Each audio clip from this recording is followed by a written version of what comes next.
Hello, everybody. Welcome back to Rant of Troy Radio, episode 497, coming to you on Monday, August 21st. It is a big episode as we are going to go through USC's 2023 schedule, walk through game by game, and talk about all of the big games. Which ones are USC going to win? Which one are they going to lose? We're going to walk through our game by game predictions, but also huge major news today with USC hiring Jennifer Cohen is the new athletic director to replace Mike Bone, who left back in May. We're going to react to that and so much more here on this episode. As always, you can follow us on Twitter at Rant of Troy, like us on Facebook, facebook.com/Rant of Troy. Be sure to subscribe to us on Apple Podcasts, Stitcher, TuneIn, Overcast, wherever you get your podcasts, we are there. Of course, we are live here on YouTube. If you're joining us on YouTube, be sure to like and subscribe, help join the show, and support the show. As always, our email address is rantoftroy@fansided.com, and our phone number on the Rant Line, 818-643-7227.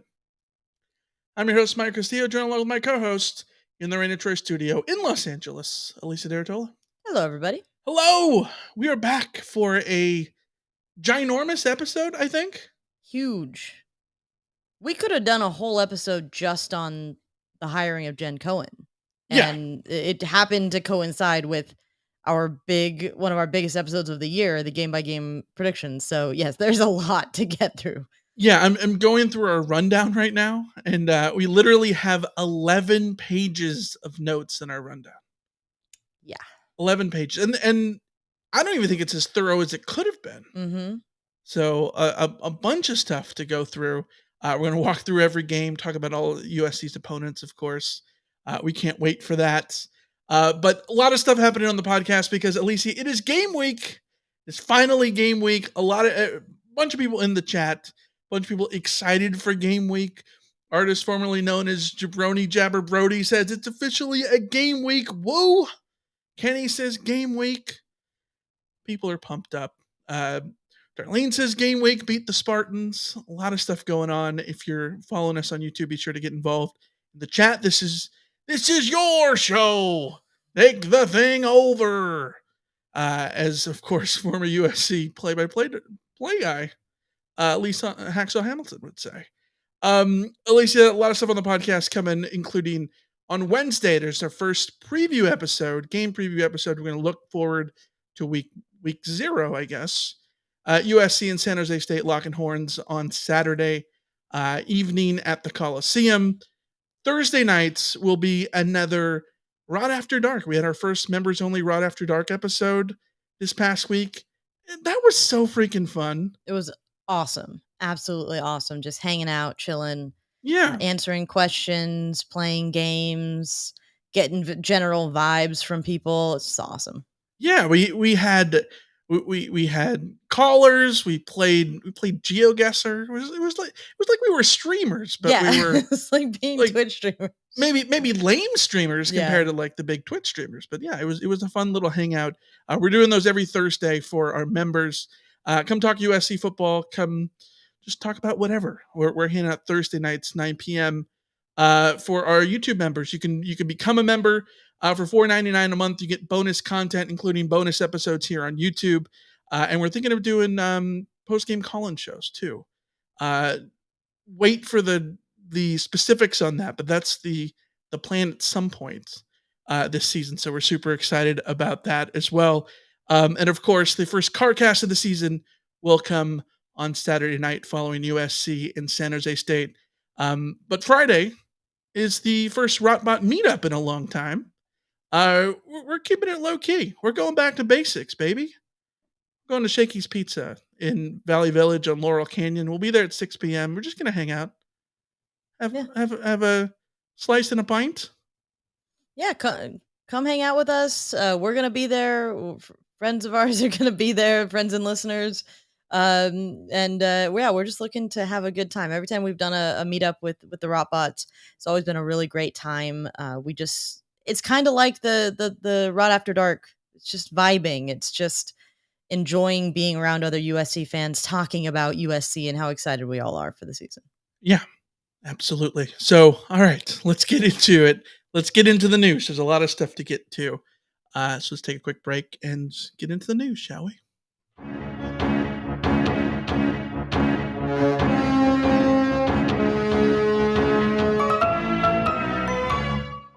We got to start with the breaking news. USC has unveiled a new athletic director. It's Jen Cohen from Washington. She's originally from Arcadia, California, grew up in the Seattle area going to Husky games, and she was the Washington athletic director before now becoming USC's athletic director.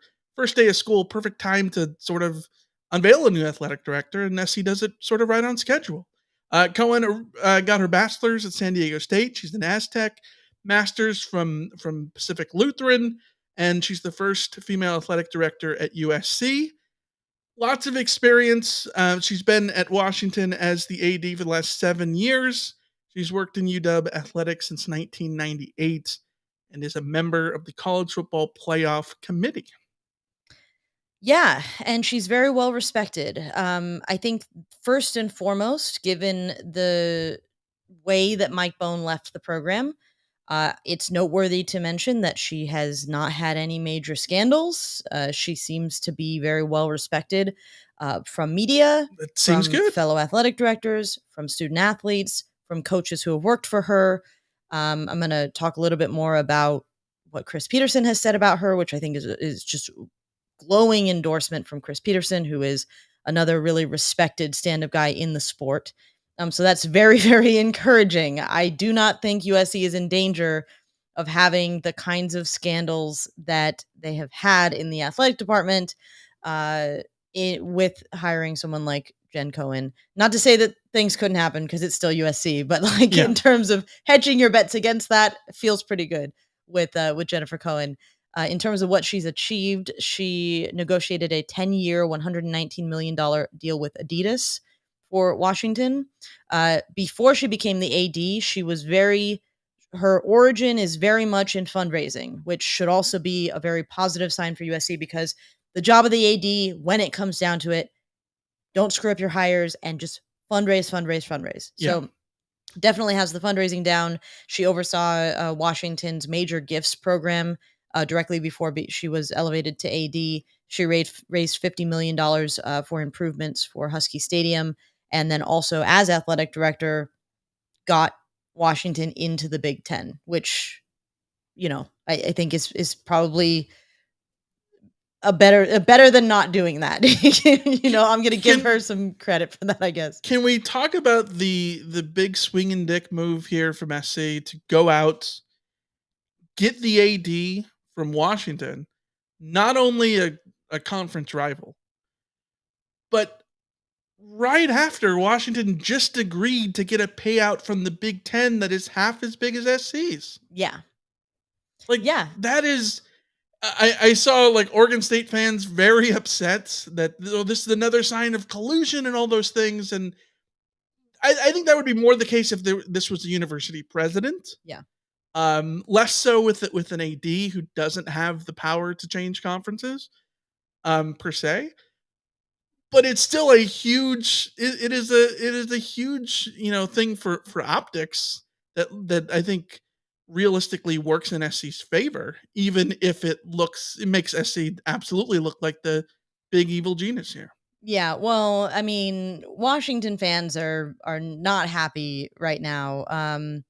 I'll give you a rundown of what I found on Washington Twitter. Number one, sort of the bitter good riddances of like, oh yeah, you said you were a Husky for life. Well, good riddance to you stuff that I saw. Yeah. There's people who are like Denial of the stages of grief. yeah. Right? There are people who are legitimately saying, good riddance, your basketball hire and Jimmy Lake, which we'll talk about in a second, were terrible and you can take them with you. And a lot of those, let's just say, most of those are coming from like people that, not that followers are everything, but like these are just randos on Twitter that are just saying this. Sure. And as someone who's on Twitter enough and researches enough Twitter, there are always randos saying something. Like there's just always somebody saying the one thing that you're looking for if you go searching for it on Twitter. So there's that. And then there are people around the Washington program who are legitimately sad. Like they loved Jen Cohen. They really, respected Jen Cohen, and they think this is a bad move for Washington. And I think all of those come together to form one UW opinion, which is this makes Washington look like a stepping stone program, and that is not good for Washington. So USC definitely making a big move in the Pac-12 footprint to go out and get Jen Cohen. But we do have to talk about the hires that she has made, and I think that if I've seen valid sort of not bitterness talking criticism of Jen Cohen, it comes down to the hires, and there have been a mixed bag. So you have to start let's go with the negative first. Jimmy Lake, Washington head coach to replace Chris Peterson. Yeah, that was bad. I'm going to step in here. Yeah. I don't think the hire of Jimmy Lake was bad. Jimmy Lake's tenure was bad. Yes. You look back at the time Chris Peterson steps away from football. Everyone wanted Jimmy Lake. Like Yes. SC fans were clamoring for Jimmy Lake as a DC. Could SC go get Jimmy Lake before he becomes the head coach somewhere? Like that was something we talked about on this podcast, right? Like everybody wanted Jimmy Lake. Jimmy Lake was someone who it made sense for in that moment. Like there's times when you hire internally and there's times when you don't. That was a moment for me. It made sense to hire internally, especially when Jimmy Lake was a hot commodity that everybody wanted. This wasn't promoting Clay Helton from within. Not even close. Completely different situation. Jimmy Lake ends up being horrible at Washington and then made himself very fireable with the whole sideline incident that happened. And what did Jen Cohen do? She got rid of him. They dealt with that with quickness. Unlike the SC stuff, where SC has not dealt with things historically well, right? Like, had a bad situation, dealt with it, and then went out and made a world class hire by going to get Kalen DeBoer, a guy who's got like national titles in the NAIA level on his resume, someone at Fresno State that, again, on this podcast, we talked about as a long time, someone that we'd want SC to potentially get in the coordinator situation. Maybe someone that SC could get as a head coach. Like she went and got him. I was actively he was one of my top 2 choices for USC offensive coordinator when that job came up, and he was definitely on my short list of people that as a dark horse, if you're going to take a chance on someone who's never been a Power 5 head coach, you could do a lot worse than Kalen DeBoer. I would have loved that hire at USC. Obviously not realizing that Lincoln Riley was available. Yes, so he has done an outstanding job at Washington, and she made that hire, and you have to definitely give her credit for that in a tumultuous time. I think, to me, and I'm going to be biased already here because she's USC's AD and I like the hire. To me, the Jimmy Lake experience and the Kalen DeBoer hire as a collective grouping of events that happened are ultimately a good thing. She made a hire that didn't work out. She was decisive when there was behavior that was not acceptable for somebody who was leading your football program. She was decisive, and then she went out and made an outstanding hire to replace. So to me, bigger picture, love it. And then also Kalen DeBoer, not like this Washington guy through and through. You know what I mean? No. And by the way, Carol Folt hiring Jen Cohen as another AD as an outside of USC. Not, I think you had to again go outside of USC. 100%. Yeah. But they could have gone back and turned around and hired someone who was previously connected to USC. Wait, hold on. She wasn't an All-American in 1974. So yes, so on the football side of things, those have happened. She has received considerable criticism for her basketball hire of Mike Hopkins. Sure. Mike Hopkins won the Pac-12 in 2019, and it has been all downhill from there for Washington. I think the biggest thing, if you're a Washington fan today, the biggest thing you can look forward to is the next AD firing Mike Hopkins and moving on to make their own hire. So, basketball, she has one hire on a record, and it's not a good one. But I will say that there was a quote from Kendall Rogers on Twitter, who is a baseball. He was from D1 baseball.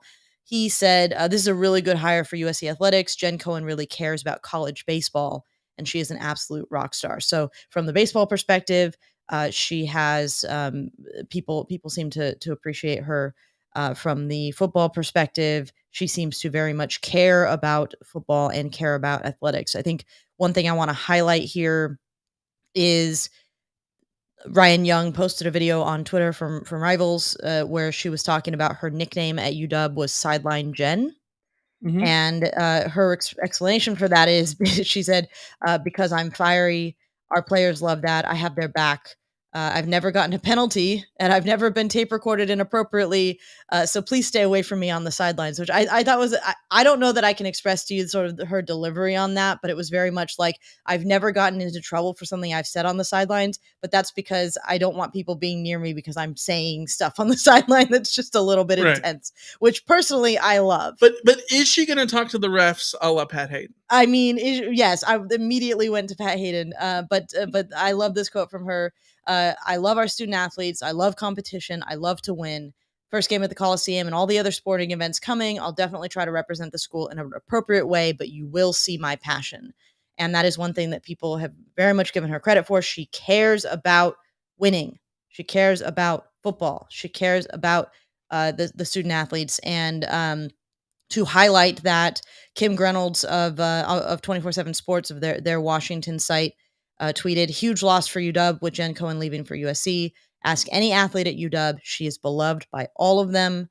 Shotgun Spratling tweeted, "Have heard a lot of good things from coaches that have worked with Jen Cohen in the past, and that is definitely backed up by what Chris Peterson said about her in the press release that USC put out. This is part of the quote." Jen Cohen is the best in the business. She is an elite athletic director and one of the finest leaders I've ever had the privilege of working with. Jen is a seasoned practitioner who uses her extensive experience to build winning environments and high performing cultures. She is tenacious, driven, and competitive, but always leads with compassion and class. When it's Chris Peterson saying that, I take note of it. There was an anonymous source from The Athletic who said USC is lucky to have her. If they let her do her thing, she'll kill it there. And then, not anonymously, Bruce Feldman said Washington's Jen Cohen is one of the most qualified AD candidates USC could have landed. So, rave reviews from around the college football sphere. The only people who are bad mouthing this hire are, to me, seem to be bitter Washington people and Oregon people who just want to laugh at Washington in general, Yeah, or USC in general. everything I've seen, and I'm no AD expert. I couldn't tell you who the best ADs and worst ADs are out there, but everything I went back and looked at like early people saying, who were potential elite candidates for the job, and she was on those lists. So that's what you want, right? You want the people that it's the whole Ryan Abraham thing, right? You want someone who is wanted elsewhere, right? Yes, absolutely. She's been wanted elsewhere. And to shout out the super chat from Alex, Alex in Yeah, the chat are big just cheers. leading the charge among the favorite rap bots of all time. Alex posted in the chat, one UW podcast insider mentioned that Jen Cohen was one of the lowest paid ADs in the Power Five. Jen Cohen is the Lincoln Riley of ADs. President Folt is a rock star. So yeah, Jen Cohen, I think it makes a ton of sense for her to come to USC, Yeah. given that she gets to stay in the Pac-12 blueprint footprint. She gets the financial Well, power behind USC. I mean, well, rest in peace. yes, in the footprint. That's why. She gets the financial power of USC. She gets the prestige of USC, and she also gets to take over a program that isn't getting a half share of Big Ten money, Yeah. which is definitely a big one. So I think in the moment right here, I do not think you can complain at all about this hire. I think it feels like a big move for Carol Folt Yep. in that it feels like it checks every box. And like Jessica in the chat said, hopefully we don't have to find out about her hiring abilities anytime soon. That is very true. That's another good Yes. reason why Jen Cohen had incentive to come to USC. Football is settled. Basketball, you hope, if you're Jen Cohen, is settled. Baseball, a new hire just got made, and it Seemingly seems to settled. be settled. I Yeah. don't think she will need to make any big changes. I don't think you can foresee big changes at one of the 3 big sports at USC, coming up. You always have to be prepared for random Yeah. crap happening, but I think you're very settled in those, so you can put all your Really the big focus. 4, right? You both basketball jobs and Yeah. Oh, baseball. yeah, that's right. The women's basketball, had a Gottlieb. recent hire as well. So, yeah, I think USC is very set, and that will give her the opportunity to focus on maximizing USA's NIL power, Mhm. the transition to the Big Ten, all of these things that the AD has to navigate. So, yeah.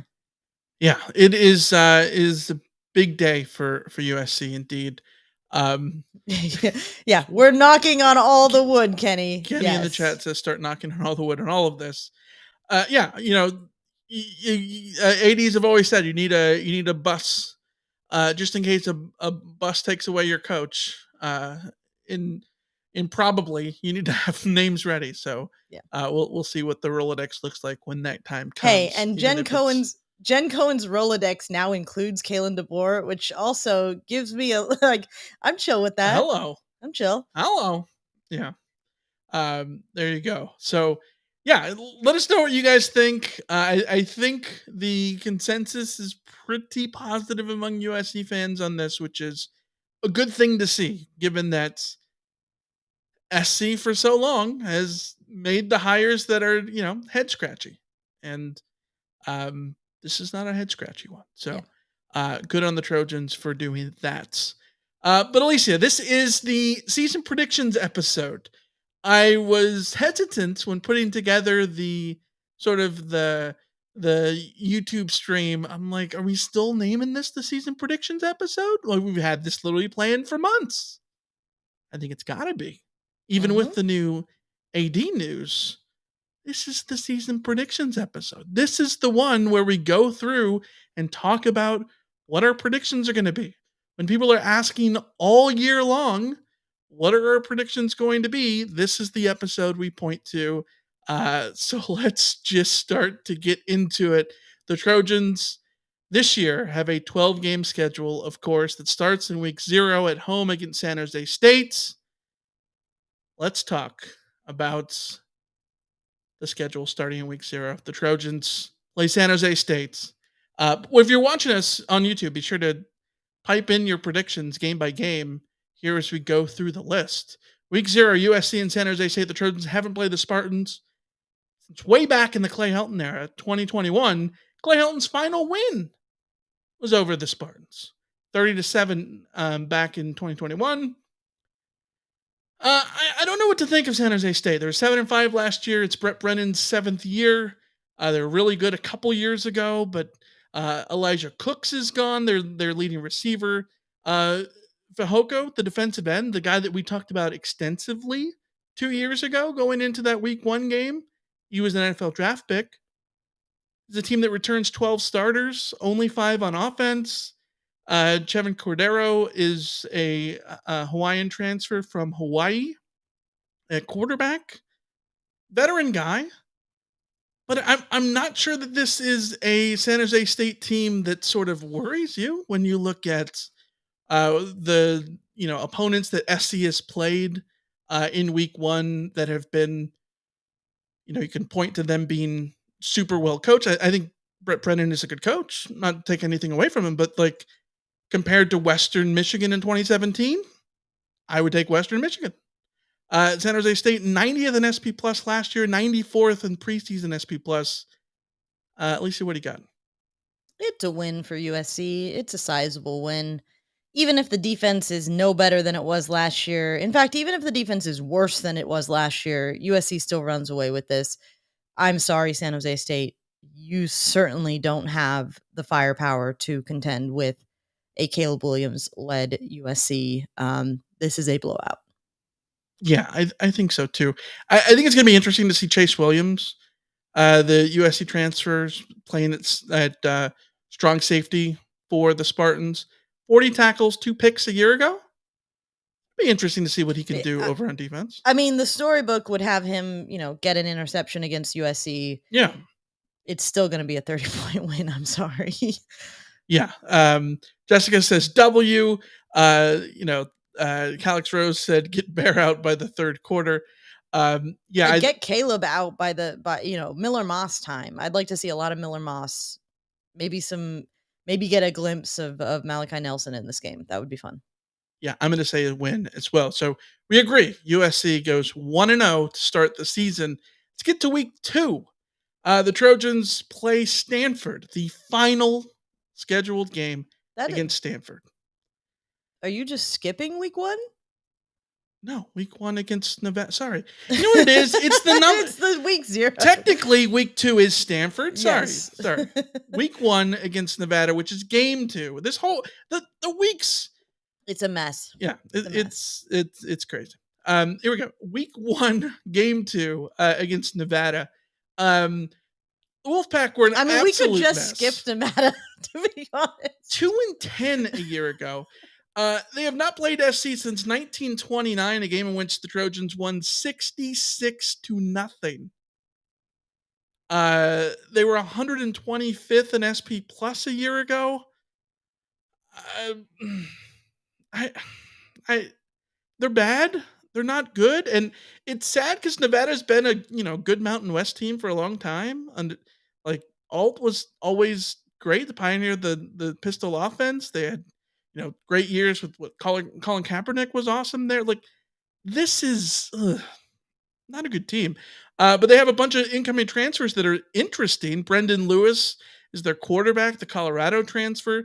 John Jackson III will be one of his targets at wide receiver. Sean Dollars, remember him from Oregon? He's there. Big money. Malcolm McClure from Cal. Like there's dudes there in terms of names that you remember from yesteryear. But I don't know. This seems too much of a mess. It's a win, right? Rinse and repeat what I said about San Jose State. I'm just sorry. Even if USC's defense is worse, that this will not be an issue again. Yeah.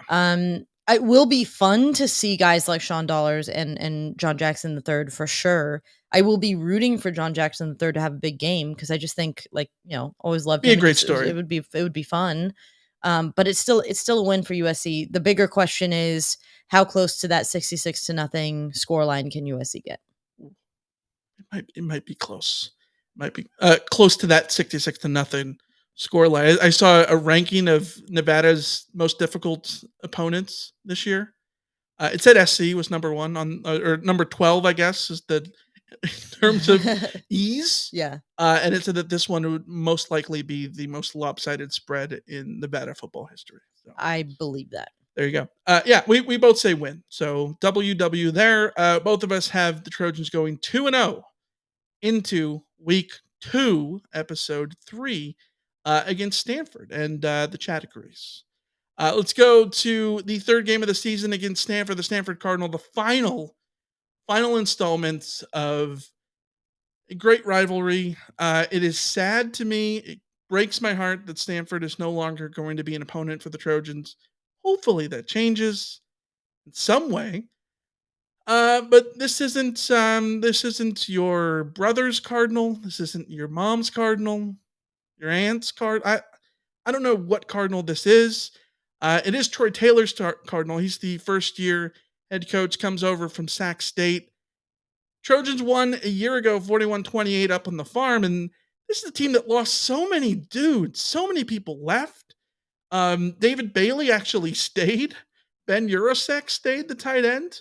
EJ Smith, Emmett Smith's son, is still there.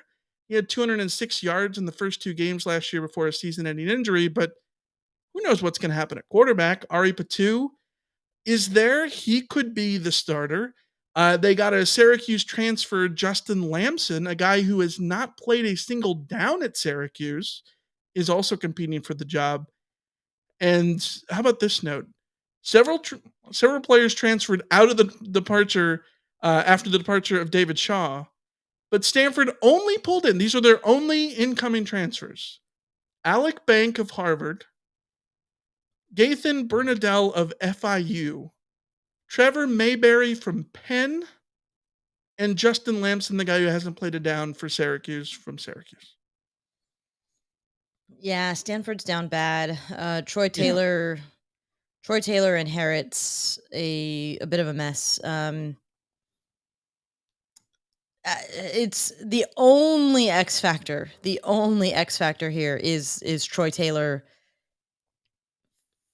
figuring out some way to turn Stanford into into not even a legit, just like a football team that has a pulse, and catching USC by surprise. But it's not gonna happen that early But in the season. no, this is another absolute blowout victory for USC. It should not be close at all.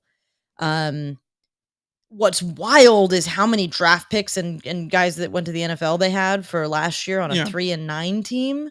5 draftees. Yeah, it's just It's really wild when you compare that to Washington, who went 11-2 and had 0. yes, yes.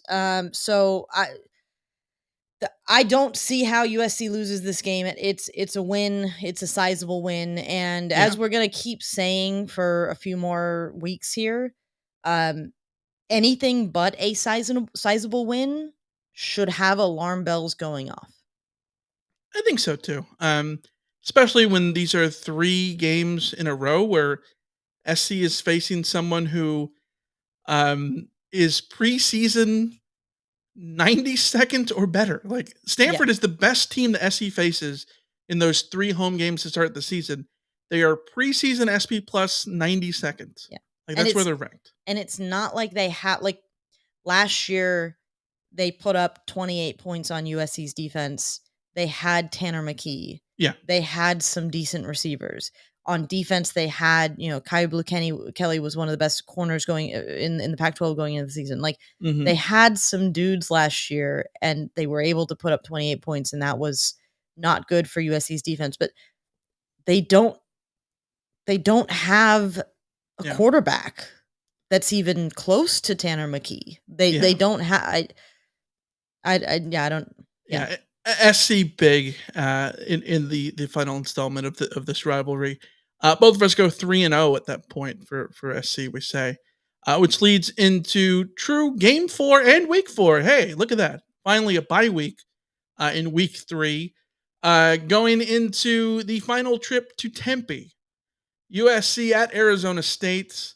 The Sun Devils went 3-9 last year. They fired Herm Edwards early on, and things got a little weird for the Sun Devils. The Trojans did beat them 42-25.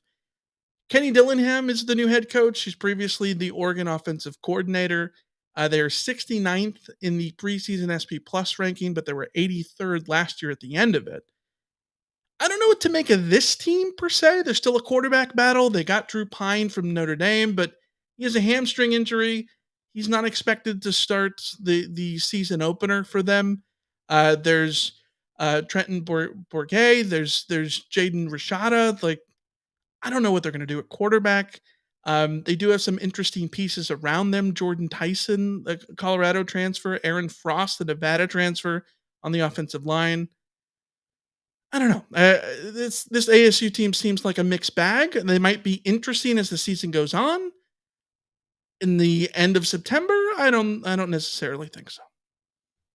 No, this should be another sizable win for USC. Like you said, this is very similar to Stanford in that Kenny Dillingham inherited a mess, a big mess at ASU, and the X factor here is maybe Kenny Dillingham being an unknown factor as a head coach. Maybe he whips up something that catches USC off guard. I just wouldn't bet on it. Yeah.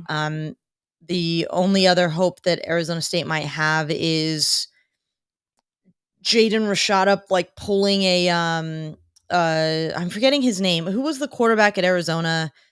It was the game he was USC recruited him as a wide receiver. He went to Arizona as a quarterback, and Oh, Khalil Tate. Khalil Tate. If Yeah. if Jaden Rashada has like a Khalil Tate moment, this maybe gets interesting. Sure. And this is the first of the games that I might be open to the idea of USC getting into a little bit more of a shootout, because Kenny Dillingham is a good offensive coordinator, Weird things happen and in we're Tempe, sure. yeah, but even that I wouldn't, I don't know, I wouldn't necessarily even take the bet on that.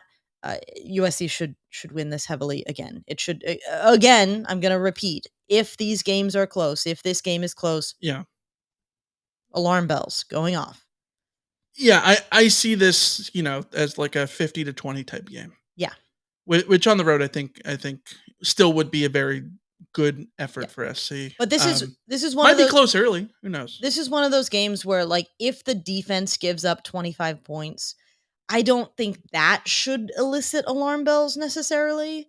Depends how the It 25 points are depends. scored, It right? does depend. It does. Really, it really does depend. But Are they in the fourth quarter when SC's up 50-10? yeah, That's a different story. yeah, but even throughout, like, if Kenny Dillingham produces a couple moments where he gets the better of USC's defense, like, it it might happen. This would be the one that I would just look at and say, like, prepare for maybe some more points to be scored on USC, Yeah. and maybe don't, like, freak out too much. If you give up 30 points, if you give up 40 points, then we're talking a whole different conversation.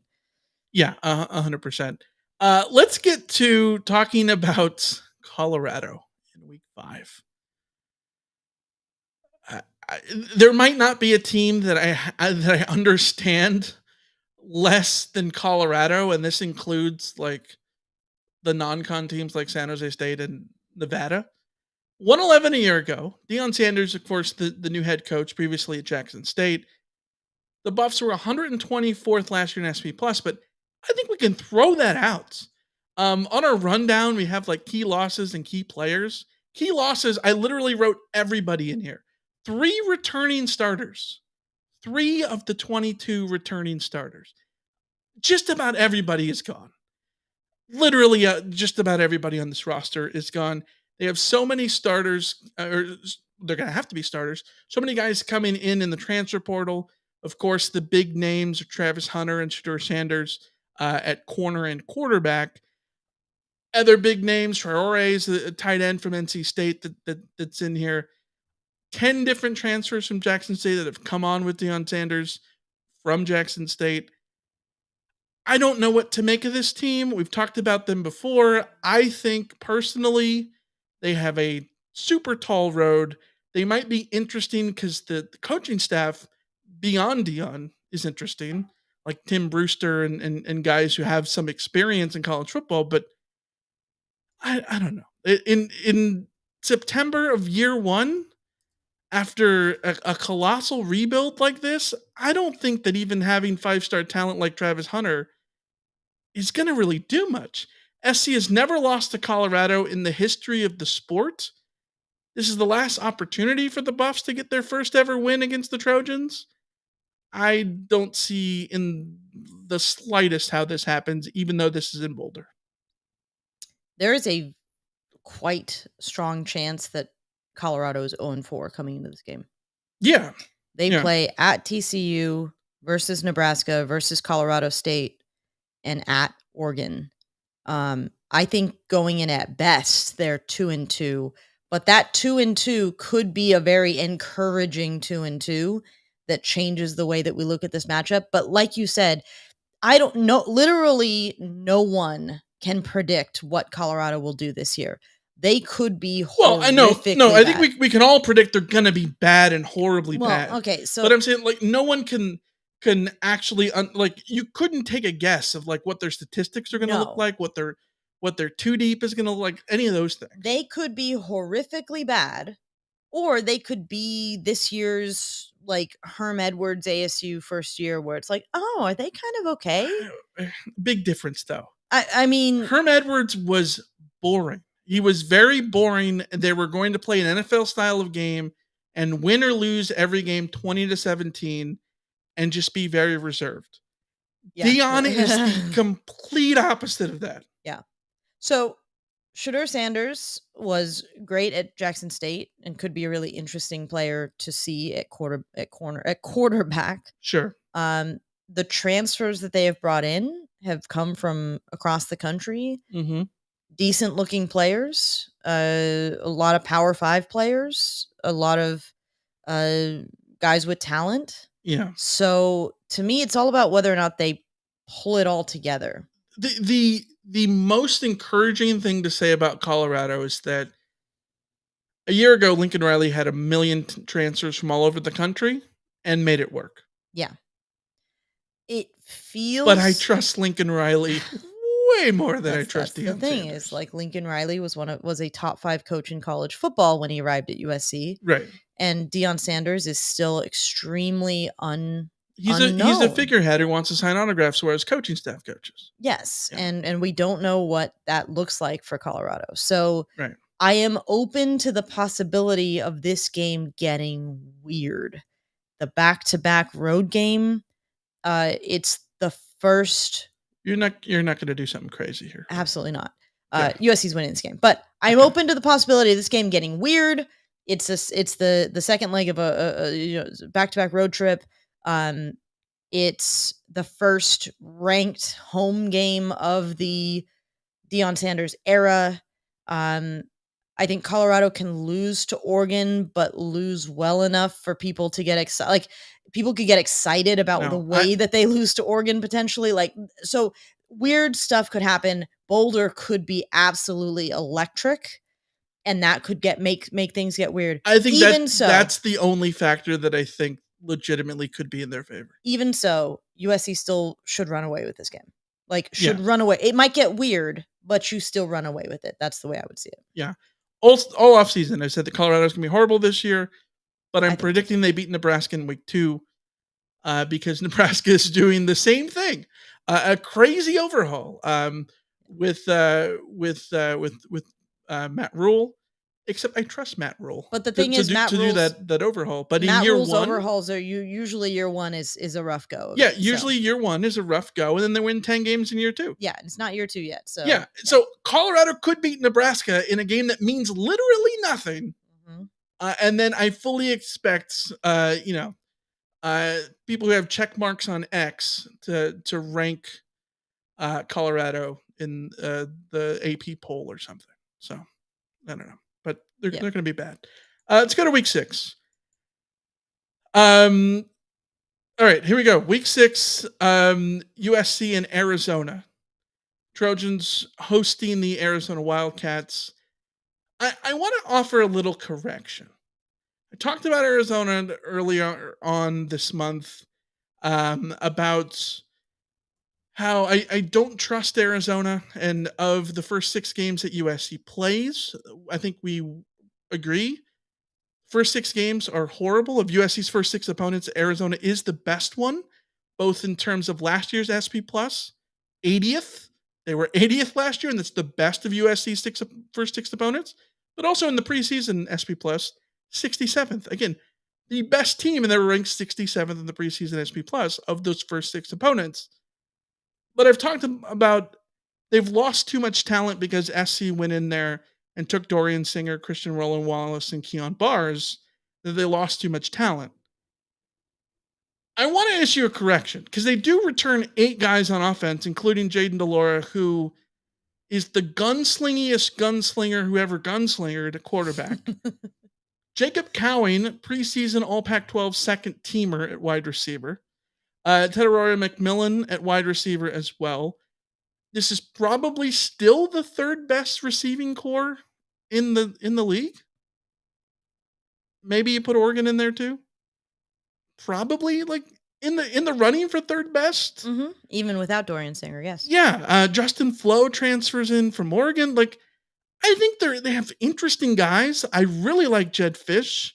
I didn't think a lot of his hire, but I think that they have fought hard in the first 2 years. They've given SC fits. They've given everybody else fits. This game could be interesting if it was in Tucson. It's at home for USC, so I think they get a win here. But I don't know, the best opponent of the first 6 games, but all told, a game that SC should waltz through.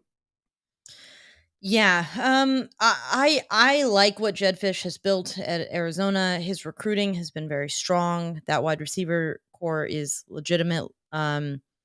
That offense could be real interesting. The problem with Jaden Delora is that he's either gonna flash and look like the most dangerous quarterback you've ever seen, or he's just gonna be Yeah. absolutely terrible. And you don't really know what you're getting from a week to week basis from him, or even a quarter to quarter basis from him. So it's hard to sort of frame Arizona around that. It's probably their limiting factor because they could Arizona is gonna get somebody. Like, Yeah. I think I'm very confident in saying that Arizona is going to get, an upset. Like, they're gonna knock somebody out. Is it gonna be USC? I I don't think so, personally. This game being at the Coliseum benefits USC. It still is a situation where USC has the talent advantage. USC has their best wide receiver and one of their best defensive linemen from last year. Um, I'm picking USC to win this game. Yeah. This game could also get kind of weird. This game is gonna be very telling for USC, I think. We're gonna get a better sense of whether or not the defense is capable of standing up to the challenge of the second half of the season in this game than the previous ones. Um, Brandon in the chat said Delara got a DTR complex. That is 1000% true. Yes. Absolutely, especially young DTR. And that's the thing is Delora could take a leap the way that DTR as every year he just settled down a little bit more, and Delora could do that as well. Hmm. But as we saw last year with USC and DTR still made the mistake that lost UCLA that game. Right. So that's the truth of what Arizona's working with at quarterback. They don't have a good enough defense to slow USC down. So what they would have to do is just outpace USC, and Yeah. um, I would hope that USC's defense can stand up to this challenge. Because if they can't, things are going to get messy for USC in the second half of the season. So to me, I'm circling this game as a very strong indicator of what to expect when Notre Dame, Utah, Washington, Oregon, and UCLA are in front of USC. So I've still got USC winning the game. It's just I'm again more open to the idea of something getting weird and having a little bit of shakiness for USC. Yeah. I think this is one of those games where I think you look at the Trojans, they are better on it, literally every aspect of the game than Arizona is. I th- I think the Jed Fish is someone who is going to be have his team well coached, because we've seen that through the first 2 years of him at Arizona. But when push comes to shove, I think that SC will be considerably better than what Arizona has been so far. So another win, and I think both of us that puts both of us having the Trojans at 6-0, right? 6-0 in the first 6 weeks. Anything less than 6-0 means something has gone very, very wrong for USC. Um, I would even go as far to say that anything less than 6-0 is unacceptable Yeah. for what USC is aspiring to. I think this season is going to be framed through the lens that USC has a once in a generation type quarterback talent leading the team, Right. and a coach who has proven that he's capable of getting a team to the college football playoff, of winning games and winning conferences and all of those kinds of things. And you have to take advantage of the fact that you have a generational quarterback. Yes. If you do not go 6-0 in these first 6 weeks with Caleb Williams as your quarterback, I that's Okay, you can't. There's no excuse for it at a certain point, short of an injury, and we can't plan for injuries, so who knows? But let's talk about Pete Carroll. Pete Carroll's losses um came usually the first Pac-12 road game. mhm, Arizona State. Yes, but outside of the 2009 team that lost to Sark coming off of a winless season at Washington, I I don't think that Pete Carroll ever lost to a team. I guess there's that Stanford game, so take that back. In 2007, the Stanford game, but the losses early in the season haven't been to team like I think that all the teams SC plays in the first 6 games of the year here, there's not an Oregon State with Jaquiz Rogers, right? You know what I mean? Yeah, I would agree. I don't know. Like the I Rodgers mean, brothers are nowhere to be found on this uh, these first 6 games. Colorado is the ultimate wild card, so we can't even say, like, we can't Right. even know. There's no Aaron Rodgers on this list. Um, it here's the thing: if the defense breaks down in any of these games, we saw the USC offense take care of business in last season's games, to a point where they made up for that, and you should expect that again from this offense. If the Yeah. offense falters in any of these games, like they did against Oregon State last year, that's where you run into trouble. But there is not Oregon State was the best defense on USC's schedule last year statistically. SP plus, they were the highest ranked defense on USC's schedule last year. Like, none of these defenses Right. are even top 50. Are hold on, I have it right here. Are any of them top uh even top 80? Let me see. Well, Uh none of them were that as a team, but like ASU's defense going into the season, preseason ranking is 84th. Sorry, Stanford's going into the season 2023 is 66th. That's their yeah, SP plus defensive rating going into the season. right. So So the average in FBS, but back end of Power 5. yes, but like bottom half of FBS Yeah. And defense. Lincoln Visors in the chat said the Oregon State teams Pete Carroll lost to and Corvallis were 9 and 10 win teams. Yeah. Yeah. Kenny says that Riley usually loses a weird one, but you look back at 2020. Oklahoma loses weeks 2 and 3. They lost to a K-State team that won 4 games. I think that is a decent comparison, but the weird one was always K-State though. right. The weird one was always K-State. So like, where's the K-State here? I don't know which one is K-State. Yeah, I if anything, K-State to me is the Oregon State, but there's no Oregon State on this roster Yeah. on this schedule. And you know, Oklahoma lost to Iowa State. We all know that Iowa State is well coached under Matt Campbell. They don't qualify as like a shocking loss because Iowa State beats somebody big every single year. So yeah, I don't know. Anyways, let's get into the back half of the season. Eddie in the chat says Alicia is about to predict USC is going to go 1-5 in the back half. That's fun. Are you? I am not. No. Oh, No. 0-6. Wow. I know. Yeah. Okay, let's get to the back half. The tried and true half for USC. This is the one. This is where these are the 6 games where your everything is decided by. Notre Dame, Utah, Cal, Washington, Oregon, and UCLA. These are the 6 games where whatever this team does in the annals of USC history, defined by these 6 games. If it's not defined by these 6 games, if it's defined by the first 6, then something really went wrong.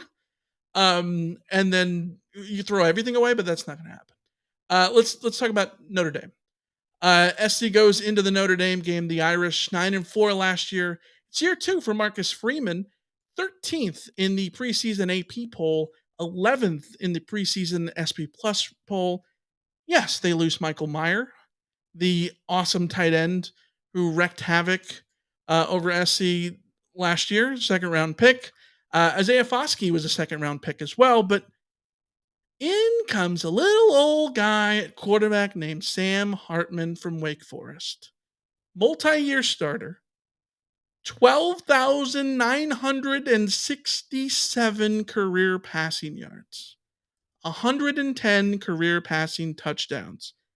A quarterback rating in his career of 144.9. Last season, he threw for over 3,700 yards. With the Demon Deacons, 38 touchdowns, 12 picks. Passer rating of 159.4. College Football News said, how prolific is he? If he throws for 3,680 yards, which is not totally crazy, it's less than he did last year, he'll pass former Oklahoma Sooner Landry Jones to be NCAA's 3rd all-time leading passer. If he goes totally off and throws for 4,100 yards, he passes Hawaii's Timmy Chang to finish 2nd all-time behind Houston's Case Keenum, who famously played like 7 years in college football. This is nuts. Like, I don't think a player with this like lengthy of a career in terms of like production has ever transferred to a major school.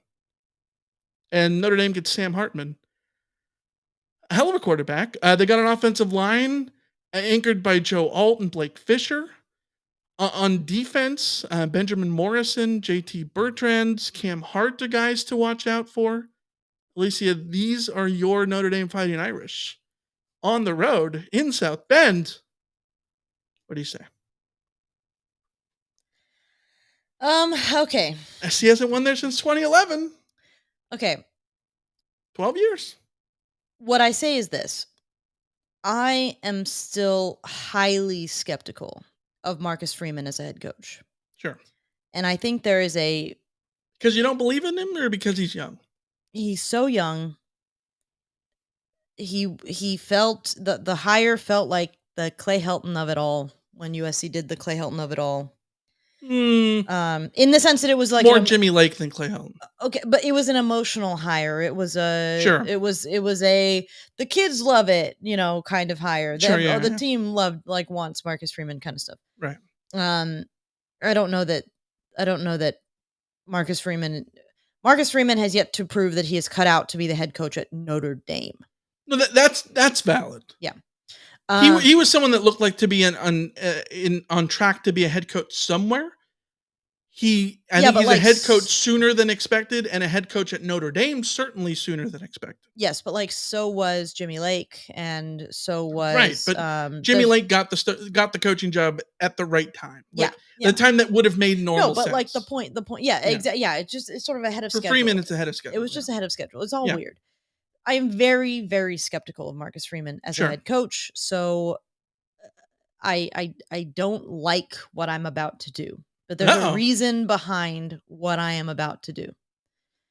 And what I am about to do is predict a USC loss at Notre Dame. But with a giant asterisk, because I am not going to sit here and predict 12-0. I know people in the chat want me to. Bill Plaschke did it. That's fine. That is absolutely fine. Yeah. I think USC can go 12-0. Absolutely. Yeah. I was flirting with the idea all weekend of having USC go 12-0. But I don't like making the 12-0 prediction simply because USC is more likely than not to lose a game somewhere. Whether it's the weird find your K-State kind of slip up in the first half of the season, or the just having something go wrong against a good opponent in the back half of the season. Your Utah, where you just, one or two plays go your way and you win it. One or two plays don't go your way and you lose it, blah, blah, blah. So I think USC will be losing a game in the back half of the schedule. I'm not saying 1-5. I think USC will be losing a game in the back half of the schedule. And I don't like any of the games to choose that's going to be the loss. We're going to get to them later, but there's big reasons why I wouldn't want to do Utah. There's big reasons why I wouldn't want to do Washington. There's big reasons why I wouldn't want to do Oregon. There's big reasons why I wouldn't want to do UCLA. And there are big reasons why I resisted the idea of having Notre Dame be the loss. But here is my logic. If Marcus Freeman doesn't screw this up, which is entirely possible, Notre Dame should have a strong defense and a strong offense this year. Mm-hmm. I don't know that they will be elite on offense, but Sam Hartman is a hell of a quarterback, and they have the pieces on their offensive line. They have skill position talent. The biggest question mark for their offense is the offensive coordinator, who is completely and utterly unproven, except for his time as an OC at West Virginia, and then he got replaced by Graham Harrell, and it was a whole thing. So I don't know. I don't know what to do with Gerard Parker, but Sam Hartman at the helm, I feel like Notre Dame is going to be far, far, far more dangerous than they were last year with any of the quarterback options that they had. So their offense will be better. Their defense will be stout. And USC going on the road, this is not a favorable matchup for USC on the road, especially after a front half of the season where we think USC is going to roll the whole way through. And what kind of happened when USC went to Utah around this time last year? After more or less rolling the whole way through the front half of the season, you run into a road game at Utah, and suddenly crap gets real and you lose the game. And it's sort of one of those kinds of things. Yeah. So to me, Notre Dame's defense will be just good enough to slow the USC offense just enough. Remember, in the back half of USC's schedule last year, USC was putting up 45 points on everybody. The fact that Notre Dame held USC to 38 points was kind of impressive. To like, I know that 38 points is still a lot, but like, given what USC was doing to literally every other defense they face, the fact that Notre Dame was able to at least slow down a little bit was low key impressive. So I think that Notre Dame might have just enough on defense to give USC a little bit of that to sort of slow them down. If the S&P Plus projections are correct, Notre Dame is ranked 15th going into the season defensively in S&P Plus.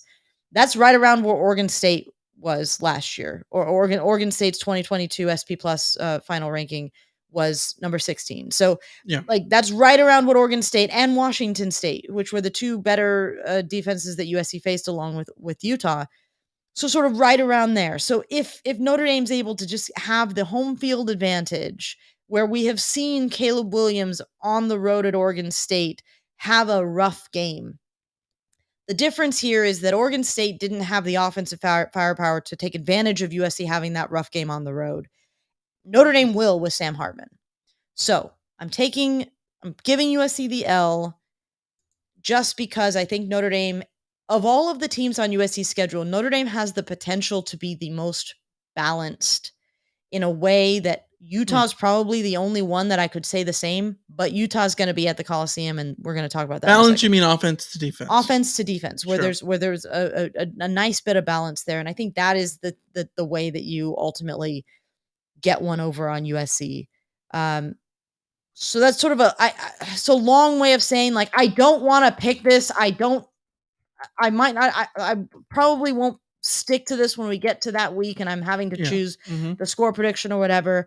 I have to, USC is going to lose to somebody on the back half of the schedule. And based on the stats and everything on paper, I have decided that it will be Notre Dame because Mhm. I have better reasons for it not to be the rest of them. Are you gonna be thanked at mass on Sunday for this?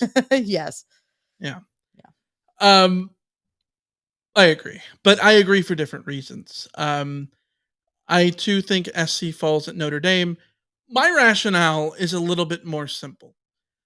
SC's not going 12-0. No team outside of Georgia would I pick to go 12-0 Not in with the college schedule. football. Um, there was a comment from Donnell Smith in the YouTube chat. Why don't you feel good teams can go undefeated?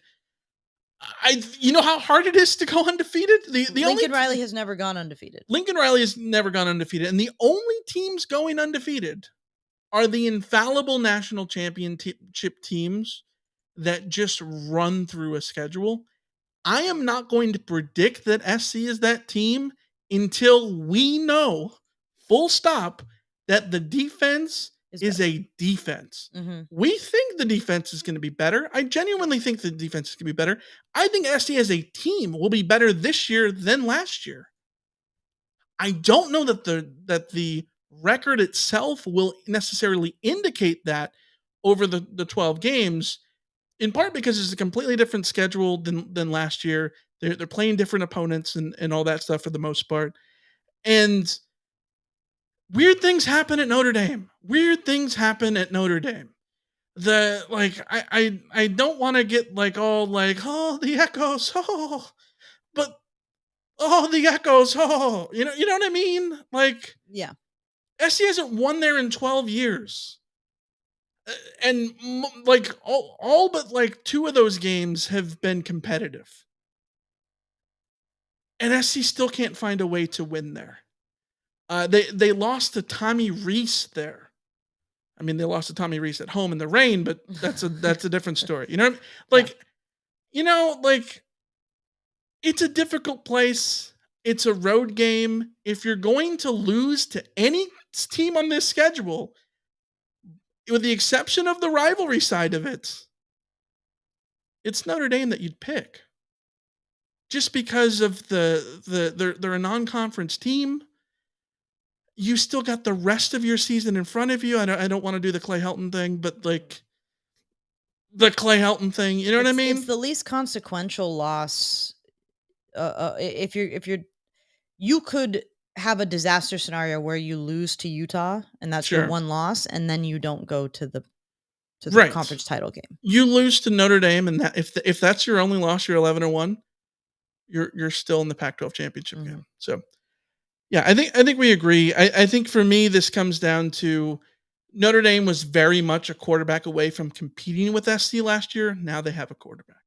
Yeah. There was a comment I missed it earlier about who is Hartman going to throw to. That's a big question. Absolutely a big question. And I question the running game. Logan Diggs transferred to LSU from the Irish. There's Estime at running back.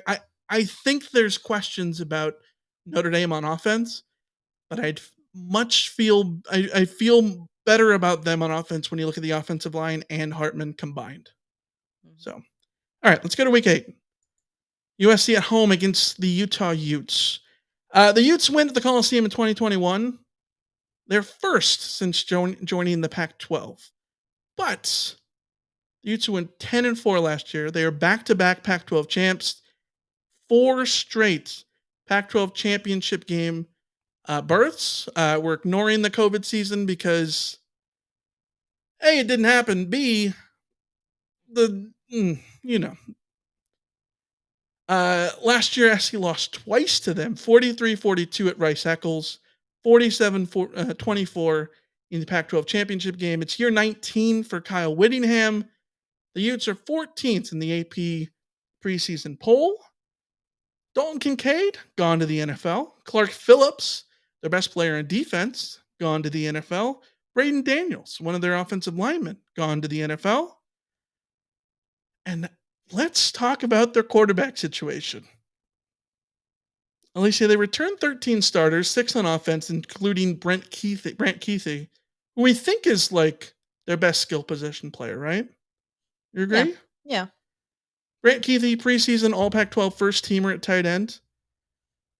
He has been a second team All Pac-12er 3 different times, but he missed last season with a season-ending injury.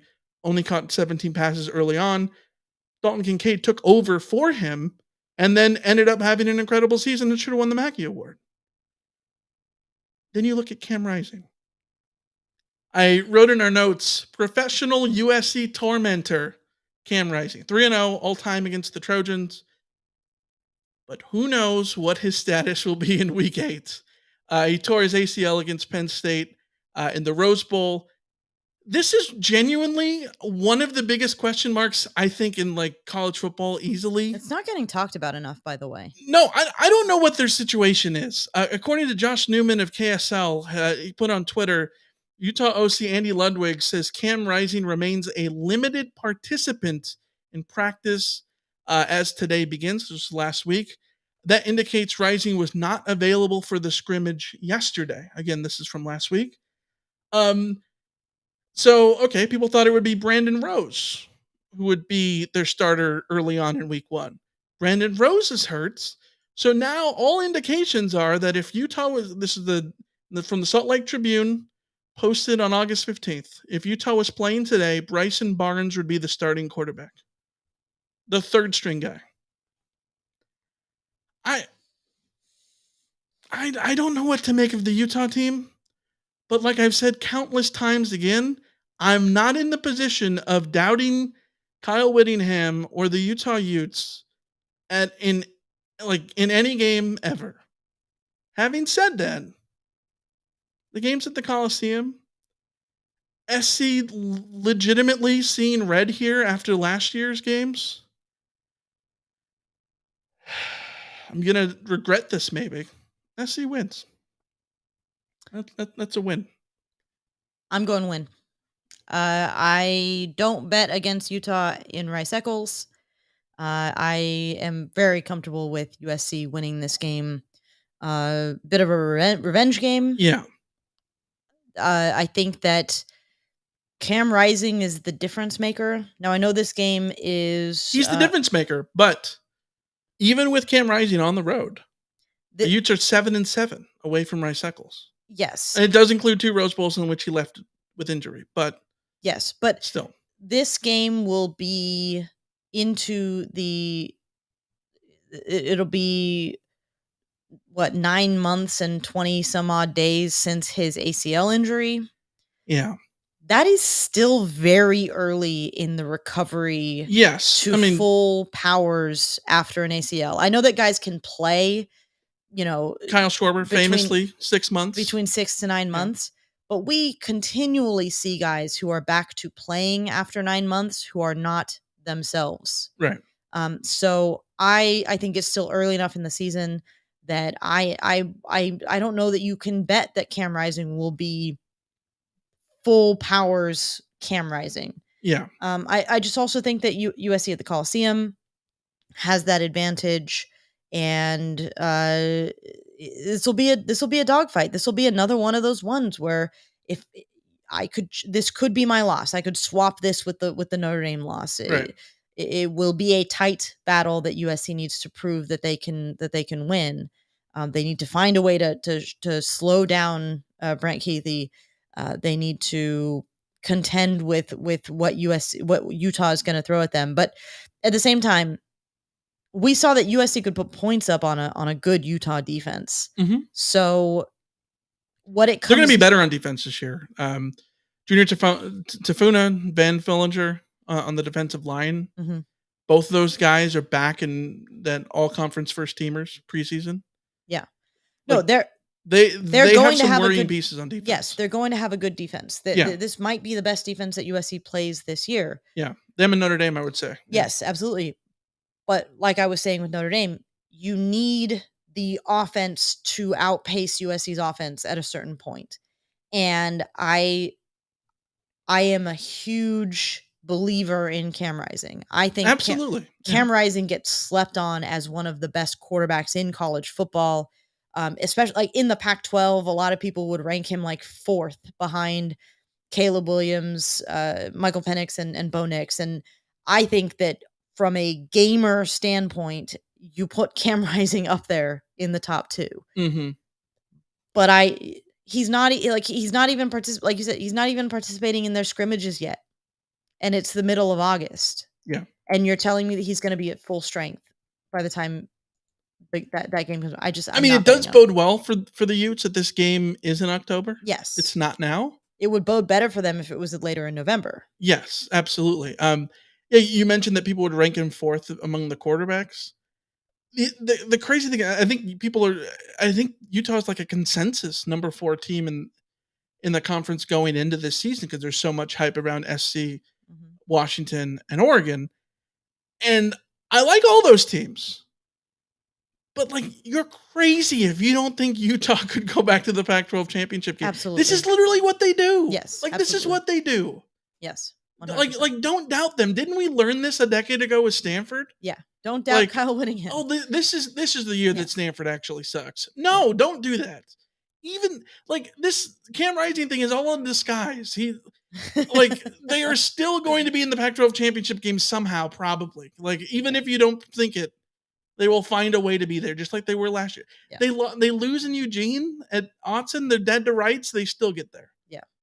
Yeah. So Donnell Smith says Utah is a totally team away from home. I agree. And I think that's the difference. This has been the trend with Utah is that they will lose the games on the road. But they hold serve at home. Yes. And USC gets them at home this time. So I give USC the edge. Yeah, I agree. Let's go to week 9. The only game on the back half that I think that no one really is excited about, which I think makes it dangerous. Honestly, circle this as the trap game. This is the definition of a trap game. Yes. After Notre Dame and Utah and before Washington and Oregon, SC gets Cal. No bye weeks in there. If USC is 8-0 going into this game, mega trap game. Danger. Yeah. The Bears were 4-8 last year. Not good. The Trojans did beat them 41-35 in a weird shootout at the Coliseum that had no business being close. That was weird. Justin Wilcox is back for year 6. They were 77th in SP Plus a year ago, 61st going into the preseason SP Plus rankings. Jack Plummer, the guy that was, looked good at times for Cal last year, he's transferred out to Louisville. They lost Daniel Scott as an NFL draft pick. Sam Jackson is in as a TCU transfer at quarterback. Jaden Knott, one of the best running backs, bar none, in the Pac-12, is back. He's a preseason All Pac-12 second teamer in the preseason. Jackson Sermon there, All Conference preseason first teamer. Craig Woodson in the defensive backfield. I think Cal can be an interesting team. Again, as it looks on paper, this is SC's best team in a couple decades. SC's best team in a couple decades should have no problem with this Cal team. Cal's biggest advantage is facing them in the middle of a weird schedule at home. Yes, absolutely. USC win. In that prediction in the way that you can never predict like the actual the trap game, the weirdness that happens because USC is completely overlooking a team like Cal. Yeah, that doesn't mean you predict anything but a big win for USC. The only it could be just like last year though. It could be like another 41-35 because you just went through two of the tougher games on your schedule. If you made it out unscathed or not. Either way, this game starts to take on added weight because of what's come before and what will be coming next. You still pick USC to win. USC should win this game. Yeah, I agree. I think SC wins, but as Lee Corso would say, this one to me is closer than the experts think, strictly because circumstances. Yes. The trap game, maybe a game that you want to get Caleb out of there too. But I would not. I will make a slight prediction already. Okay. Memorial Stadium will be 75% Cardinal. It being the last weekender. Yeah. There'll be a lot of USC fans there. And again, couldn't you see like Cal people like one last time to like flip SC off? I mean, that'd be fun. And like do all their little chant stuff. Yeah. All right, let's go to the biggie. Week 10, USC and Washington. The Huskies 11-2 last year. They had a hell of a season. 11-2.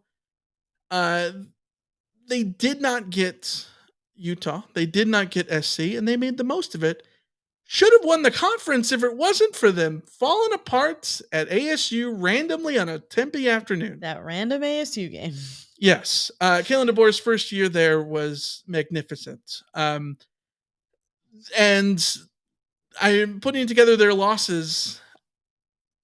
Not many of significance. 0 NFL draftees. They returned 14 starters, 7 on offense, 7 on defense, including Michael Penix, a quarterback, led the Pac-12 in passing yards last year with 4,641. Second in FBS. He is going to pass. They have the best receiving core outside of SC top to bottom, but I would say they have the best duo. Is that fair?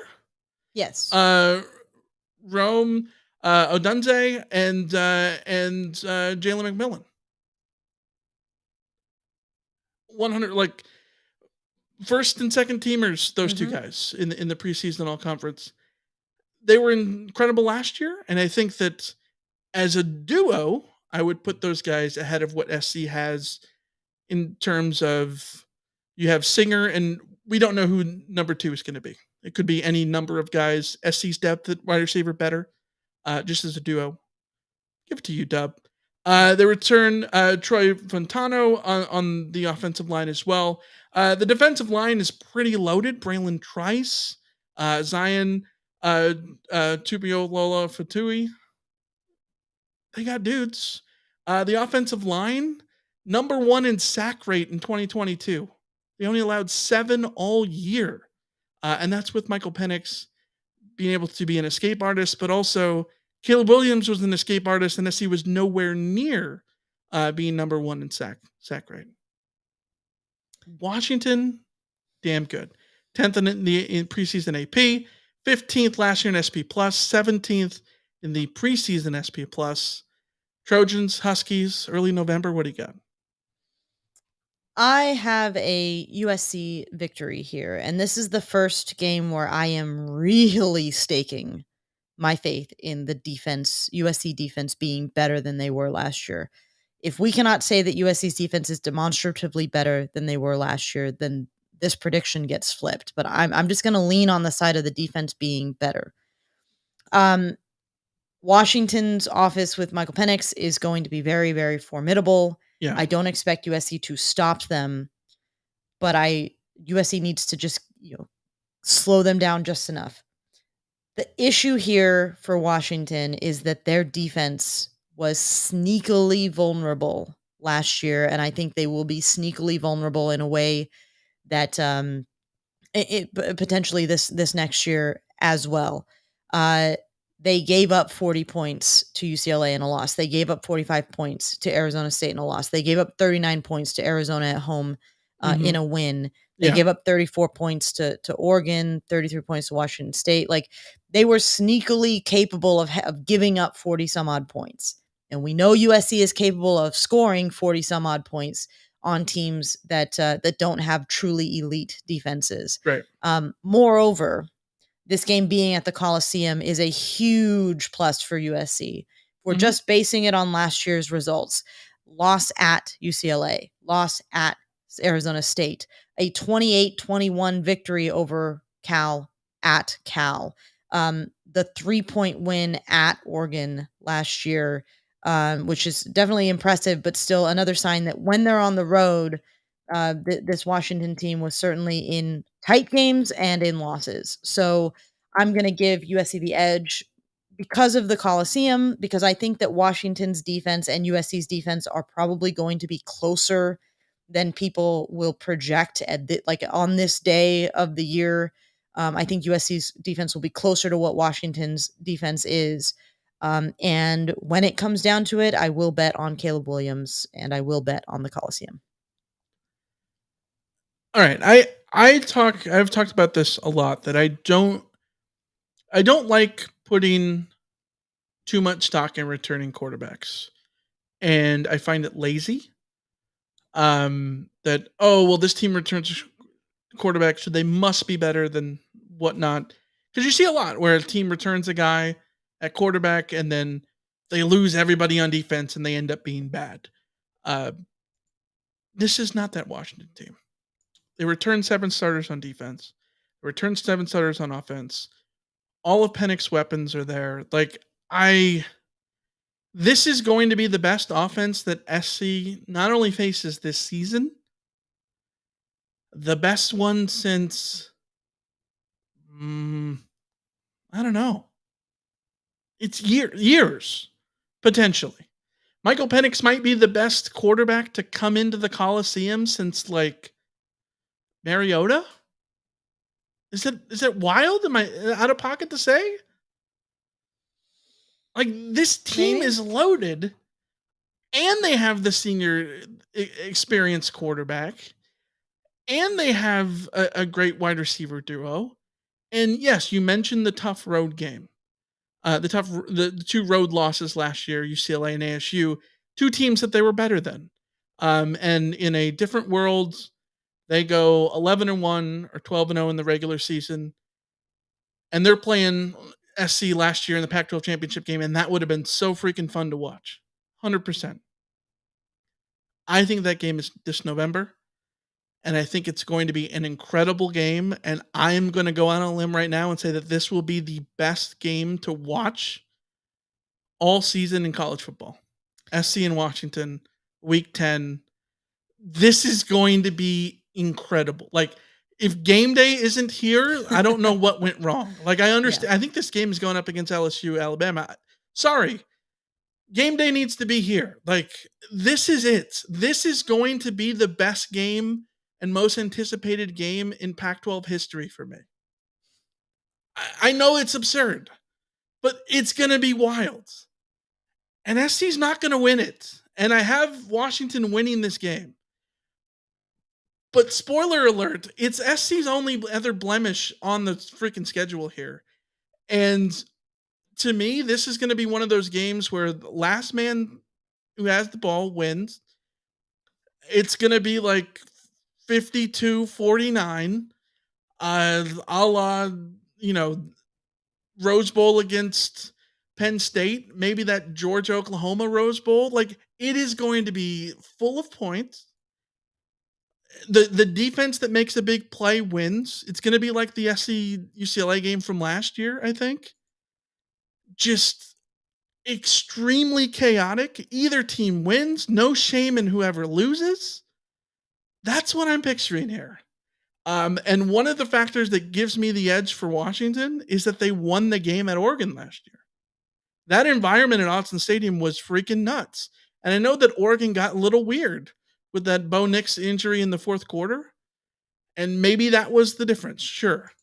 But I think that experience bodes well for Michael Penix and the rest of that offense, especially when you know that Penix has all the experience back in Indiana as well. So I know it looks bleak. SC at 8-2, but I'm telling you, even with two losses to this point for me, I think SC is a better team this year than last year, even with two losses. So 8-2 through 10 games. You have SC at 10-1. Chalasan in the At 9 and in 1. the chat says, "I'm glad Michael picked the loss. That means they definitely will win." Well, there you go. There you go. Jessica says, "Best since Alabama and Texas." Maybe, maybe. I could see that in terms of offense. Let's go to week 11. USC at Oregon, November 11th. Final trip to Autzen as a member of the Pac-12. They will meet in the Big Ten, of course. The Ducks 10-3 last year in Dan Lanning's first season after coming over from Georgia. Trojans haven't played the Ducks since 2020, the season we don't talk about that didn't exist. SC lost that game 31-24, even though, of course, the game did not take place and did not exist. The Ducks 15th in the AP preseason poll. They were 11th in SP Plus last year, 13th in the preseason SP Plus rankings. They have a bunch of losses here in terms of personnel. They lose Kenny Dillingham, the offensive coordinator. He's now the head coach at Arizona State. Christian Gonzalez was a first round draft pick. He was a great corner for the Ducks. DJ Johnson, Noah Sewell, bunch of dudes that they lose on defense, but they still return 6 starters on defense, 5 on offense, 11 starters all told, including Bo Nix, who is one of the best players, not just passers in college football last year, took a huge step forward after transferring over from Auburn. Bucky Irving is back as the leading rusher. He's a preseason All Pac-12 first teamer, along with Troy Franklin, will be Nix's number one weapon out on the perimeter. The defensive line should be anchored by Brandon Dorless. He's the preseason All Pac-12 first teamer on defensive line. Jordan Birch, guy to watch, transfer from South Carolina. Evan Williams is another preseason guy, second teamer in the Pac-12. This is an interesting team. Number 9 in the transfer portal rankings. Oregon really restocked in the transfer portal despite losing a bunch of dudes. The offensive line, I think, is going to be the big question mark. They lose some guys there, but this was an offensive line that was incredible last year. Number 3 in line yards, number 3 in opportunity rank, number 2 in sack rate, number 1 in sack rate on standard downs. We talked about USC's offensive line. SC's offensive line, elite in run blocking, bad in pass protection. Oregon, elite in both. I think that could play a role here, especially in a hostile environment like Autzen. If you want to shut up the crowd, get to Bo Nix. That's incredibly difficult to do. What happens week 11, USC at Oregon? Yeah, this is a very losable game. Autzen is a very difficult place to win. I think that at best, any discussion of this game, uh, at worst, any discussion of this game has to start with the potential of a coin flip, a game that will come down to one play, two plays, depending on which way they fall. So, Mm-hmm. with that out of the way, I am picking this as a win for USC. I sort of was hinting at it before with the Notre Dame USC will lose one of these road games, Oregon or Notre Dame. This one ain't it, though. And I don't know which one it is, Ain't this but one. I obviously went with Notre Dame instead of this one. And here's why. Number one, Oregon lost Kenny Dillingham, who is a very good offensive coordinator. They have replaced him with Will Stein, who is from, I believe, UTSA. So sort of fine as a replacement, but we don't know if they'll be able to sustain the offensive prowess that they had without Kenny Dillingham. Um, Defensively, they lost one their co-DC, Matt Powledge, who went to Baylor, who took over as the DC at Baylor. So they've not only had attrition on the team with some really good players, but they've had attrition in the coaching staff, which always has the potential to knock things around. And then everything that I said about Washington and the sort of under the radar way that the defense was not necessarily being talked about as a uh, potential weakness for some of these teams in the way that it's been talked about with USC. And I think it should be absolutely talked about with USC that the defense was a detriment to the team and its ceiling and across the board. But it's not like Oregon's returning a defense that was elite either. They gave Yeah. up 27.4 points per game last year. Mhm. They come into the season with a defensive SP plus rank of 42nd. That defense is vulnerable, and I think it will be vulnerable to an offense that like USC is able to field. They lose Christian Gonzalez, who was an outstanding corner, and at a certain point, I don't know how you stop or slow down USC's passing attack, Yeah. USC's wide receiver core. So I have great respect for what Oregon could be this year. I think Bo Nix is a really fun player, but Bo Nix, before he arrived at Oregon, had a reputation for being a little bit of that, like we talked about with Jaden Delora, a little bit of that, like very high or very low, always coming in as a sort of Heisman dark horse, but then always having those games where it's like, okay, well he's just all over the place. And I don't know what the loss of Kenny Dillingham will do to his progression, to his ability to stay consistent and to lead that offense. So I have some doubts about that offense. I have some doubts about that defense, and I think that USC will be capable of winning a shootout as a result. Close shootout, but a win nonetheless. I think SC wins big. Wow. Okay. Uh, People were saying you were getting very depressing in the chat, Michael, and then I you turn around and do that. no, I think A this blowout at Autzen. I'd love to see it. Sign me up. season on the line. Who do you trust? Caleb Williams. I mean, that's yeah. Season on the line in arguably the scariest environment at Autzen Stadium, where it never rains. No, we know that that's BS. Like all those things, your Heisman winner steps up. This is the game that I think Caleb takes advantage of. An Oregon defense still has a lot of places to grow. I think Bo Nix is a hell of a player. I like Michael Penix better. I just do. I think that Bo Nix really impressed me last year because all the numbers at Auburn were horrible. And I'm like, why is this dude like even talked about? He's just the name. And then he went to Oregon and put up incredibly pristine numbers. He was really good. He didn't turn over the ball. Um, any of those things, like he was, very sound. And I think that he will continue to be that, even if there's still question marks on offense. I think Caleb Williams is the best player in college football and will show that he is against this defense.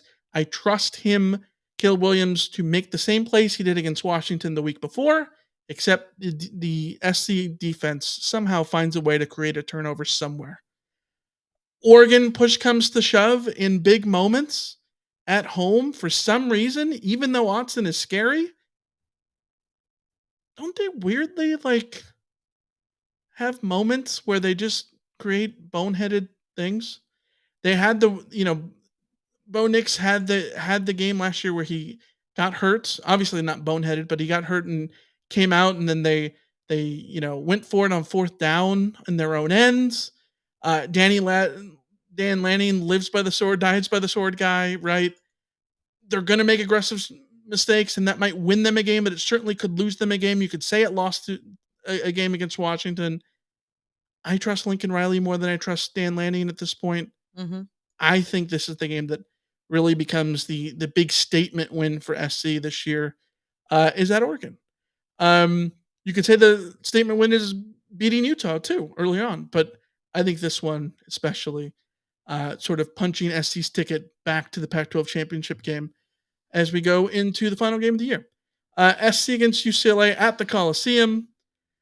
The Trojans facing a Bruin team who was 9-4 last year, played arguably the greatest rivalry game in the rivalry's history. Certainly the most electric. Finally, a great rivalry game. There was a great one in the season that we don't talk about. And really there hadn't been one since like 1990. And last year's 48-45.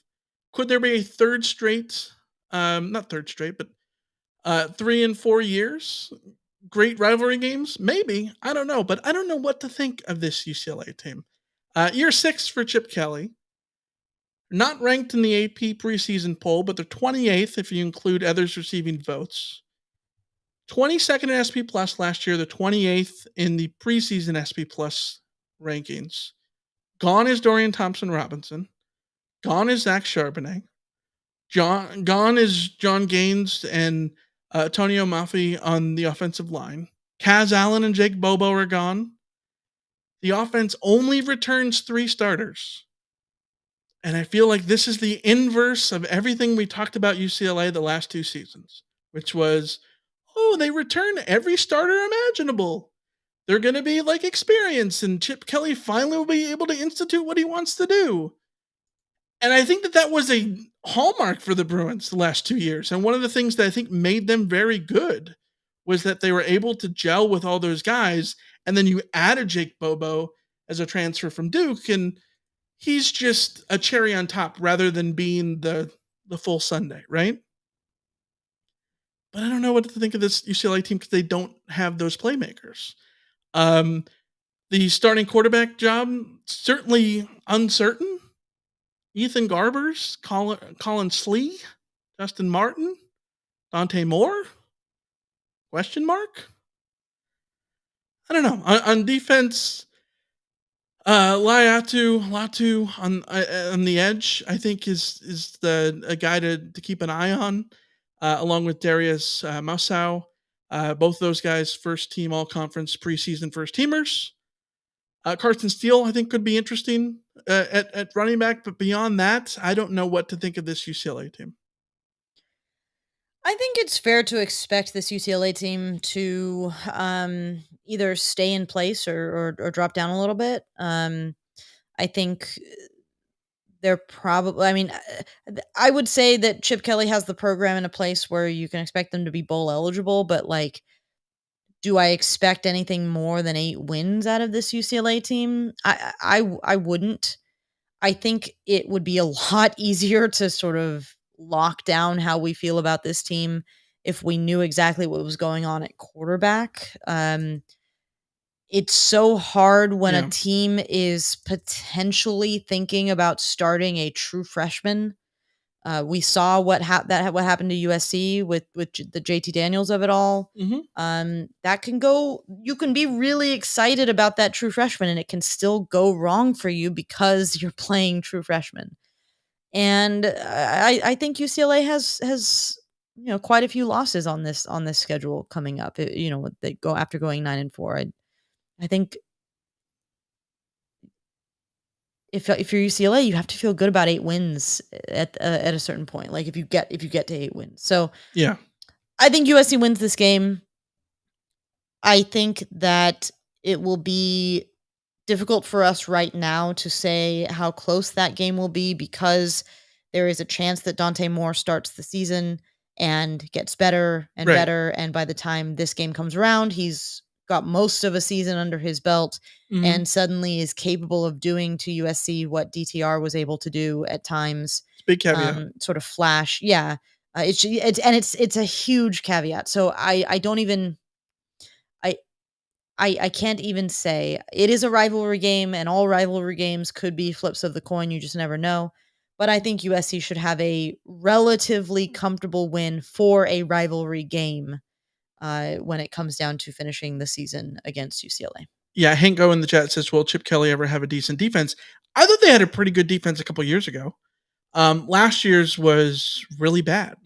They were just as bad as SC was in a lot of cases. SC ended up, by the numbers, being worse at the end of the season, completely at the end of the season. But one of the reasons SC wins the game is because they were able to make sort of fewer mistakes and have more opportunities because they were able to, you know, create turnovers. And but SC left a ton of points out on the field early on. And I think that in a game where UCLA doesn't have the firepower that they did a year ago, I don't know that they hold up. So for Yeah. me, I agree. I think SC wins. That gives a record of 11-1 for you and 10-2 for me. 11-1 for you. Yes. And, With the loss being to Notre Dame means that SC becomes the first team in human history to go 9-0 in the Pac-12. Yes. I guess so. My 11-1, as I said before, comes with a caveat that I think it's going to be 11-1, and I don't feel comfortable picking the loss. It's 11-1 because I'm playing the odds of USC will not be perfect every week. USC will have games that are tight, especially in that last half of the season. I would not be surprised if all 6 of those final 6 games are one possession games. Like if you told me that USC didn't have a win in double digits in those last 6, I would not be surprised at all. I think you could end up with considerably close games that are going one way or the other. And really what gave me the desire to go with a 12-0 ranking for USC is that when I went down the line and I said, well, Notre Dame could be a coin flip and Utah could be a coin flip and Washington could be a coin flip and Oregon could be a Mhm. coin flip and UCLA could be a coin flip. And I have to bet on somebody. I'm betting on Caleb Williams in every single one of those games. So I would have been comfortable with picking 12-0, except that I am also a seasoned football fan who has watched enough to know that Right. just because your team is very, very good and better than everyone on your schedule doesn't mean that you win every game on your schedule. Mhm. Truly, truly special teams and lucky teams go undefeated. And Right. I think this team has the potential to be closer to that special mode if the defense really creates a turnaround. Um, but I can't bank on it being lucky. I do not know if this team will be lucky. All I know is that Caleb Williams is enough to elevate them Yeah. to a point where they will be capable of winning every game.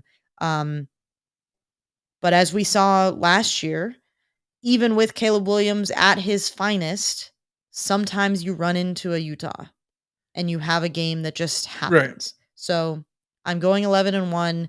I feel very confident in 11 wins. Mhm. Um, I don't think 10 wins is a failure necessarily. It's as you are always saying, it's how it happens. Right. And I think 12-0 is very, very possible.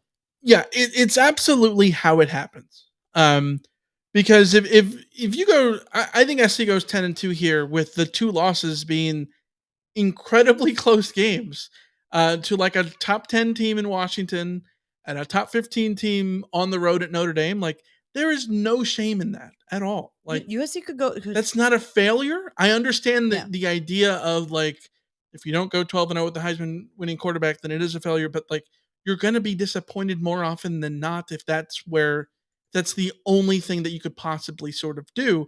I think the other thing that I want to reiterate and I want to put up a sign behind me and just like point to it when inevitably I get labeled to be the doubter for saying that SC goes 10-2. I think SC will be a much better team this year than last year. Much better team than last year. And I think we need to stop judging teams by their records. I I'm gonna push back on you there though, because when it comes down to it, you are what your record says you are. And Sure, I think and it that's gets back to what I was talking about in the beginning of the show, where in a season when you have Caleb Williams and it's the last time you're going to have Caleb Williams, you have to be able to make the most. I understand where you're coming from. I do. But when you have Caleb Williams, if you don't make the college football playoff, then you have wasted Caleb Williams. And like I you would can agree. argue the semantics of whether or not it's a failure, but it's certainly a waste. I would agree with that if this wasn't like everybody and their mom and on every message board for the last however many years was saying that Clay Helton had the worst situation ever, right? Like he had built this worst thing. And I don't think it's a failure if you do not win, I mean, get to the playoff in the first 2 seasons under Lincoln Riley. That Pete Carroll got to the Orange Bowl in year 2, which would probably have sort of been in the playoff if there was a playoff that existed then. Like, that's ahead of schedule. Usually it's year 3 that we're talking about these things. So I don't think it's a failure to do it without Caleb Williams, because you have to understand the whole giant scope of it. To me, I get where you're coming from, but to me, the questions, I was just on a Texas podcast and we were talking about Lincoln Riley and his inability he's getting a reputation for an inability to win the big game. And Okay. this season is going to be an indictment on Lincoln Riley if he is failing to win the big game. Last year was the first time he hadn't won a conference championship game. Yes, but when when Oklahoma had been winning the conference championship game and then not winning in the college football playoff, or his bowl record is not good. Like there's all these things that are hanging. He lost the Rose Bowl by like a point. Yes, in the overtime. Like, what are we talking about? Do you hear what I'm saying though? Where it's and I think it's split. Like, I think it's being. I understand that if the expectation is high, then the scrutiny needs to be high. Yes, I get that, and it's perfectly within reason for a USC fan to look at what USC brings to the table this year and say the college football playoff winning the Pac-12 has to be the goal, and the college football playoff has to be the goal as well. And right. If USC does not do those things, then it is perfectly within reason to look at it and say, this was disappointing. You had Caleb Williams. You won 11 sure. games in the first year with Caleb Williams and Lincoln Riley. What went wrong this year? And you and I both can look at the schedule and say, well, the difference between this schedule and like last year and this year. If they played this schedule last year, SC does not go 11-1 in the regular season. I don't know about that though, because are you nuts? Washington and Oregon, what you did was you traded out Oregon State and Washington, who had good defenses, for Washington and Oregon, who had good offenses. Barely beat Cal. Yes, but USC also beat UCLA and Utah. So why couldn't they have beaten Washington and Oregon? They did not beat Utah famously twice. Sorry, that's right. USC was going to beat Utah in the Pac-12 title game. They needed an offensive lineman to push the quarterback down the field to beat Oregon State on the road. Yes, but you're acting like Washington and Oregon were these impervious teams. Both of those teams were also very vulnerable, and I think there's a universe where USC goes through that season and does get wins in sort of the same way. All I'm saying is again, you have Caleb Williams. You decided to keep a defensive coordinator that everyone and their mother thinks that you probably should have moved on from. Valid, yeah. But Lincoln Riley made the bed of this season by keeping Alex Grinch. So if you go through this season and you don't achieve the goals that USC has set out to achieve, that Caleb Williams specifically has set out to achieve, then that is you missing the mark. And whether or not you want to call that failure is a matter of semantics. USC will either hit the mark or miss the mark this season. And I think that a universe where you don't win the Pac-12 and you don't get to the college football playoff is missing the mark at the very least. And I'm going to say that if we can sit here and say that the defensive coordinator should be hired and is not good enough to win a national championship, and he's still here, then you shouldn't be shocked if you get to the end of the season And the defense was the reason why No, you didn't I'm not get talking about there. people being shocked. I'm talking about people Sure. being disappointed and saying it was a failure of a No, season because at that's that fair. point, I don't think SC is going to have a failure of the season because I think they go 10-2. I think they win the Pac-12 championship game in either a revenge game against Washington, a double downing against Utah, or a double downing against Oregon, whatever it ends up being. And then they have to roll the dice on whatever happens elsewhere. I know it's disappointing, but like the most Pac-12 thing ever to happen is for there to be like everyone's three. going to be 9-3. Everyone's going to be 10-2 or 9-3. Yeah. Yes, it's the most Pac-12 thing, especially when there's so many good teams, Yeah. right? Like I think this team is going to be very good, and you're going to end up looking at it and thinking that they are extremely good, and that it sucks that it's not a 12 game playoff from a USC perspective. But maybe 2 losses is enough to get in because you don't know what the landscape of college football is from year to year. T'Challa's son in the chat said, "How will they make the Pac-12 championship game at 10-2?"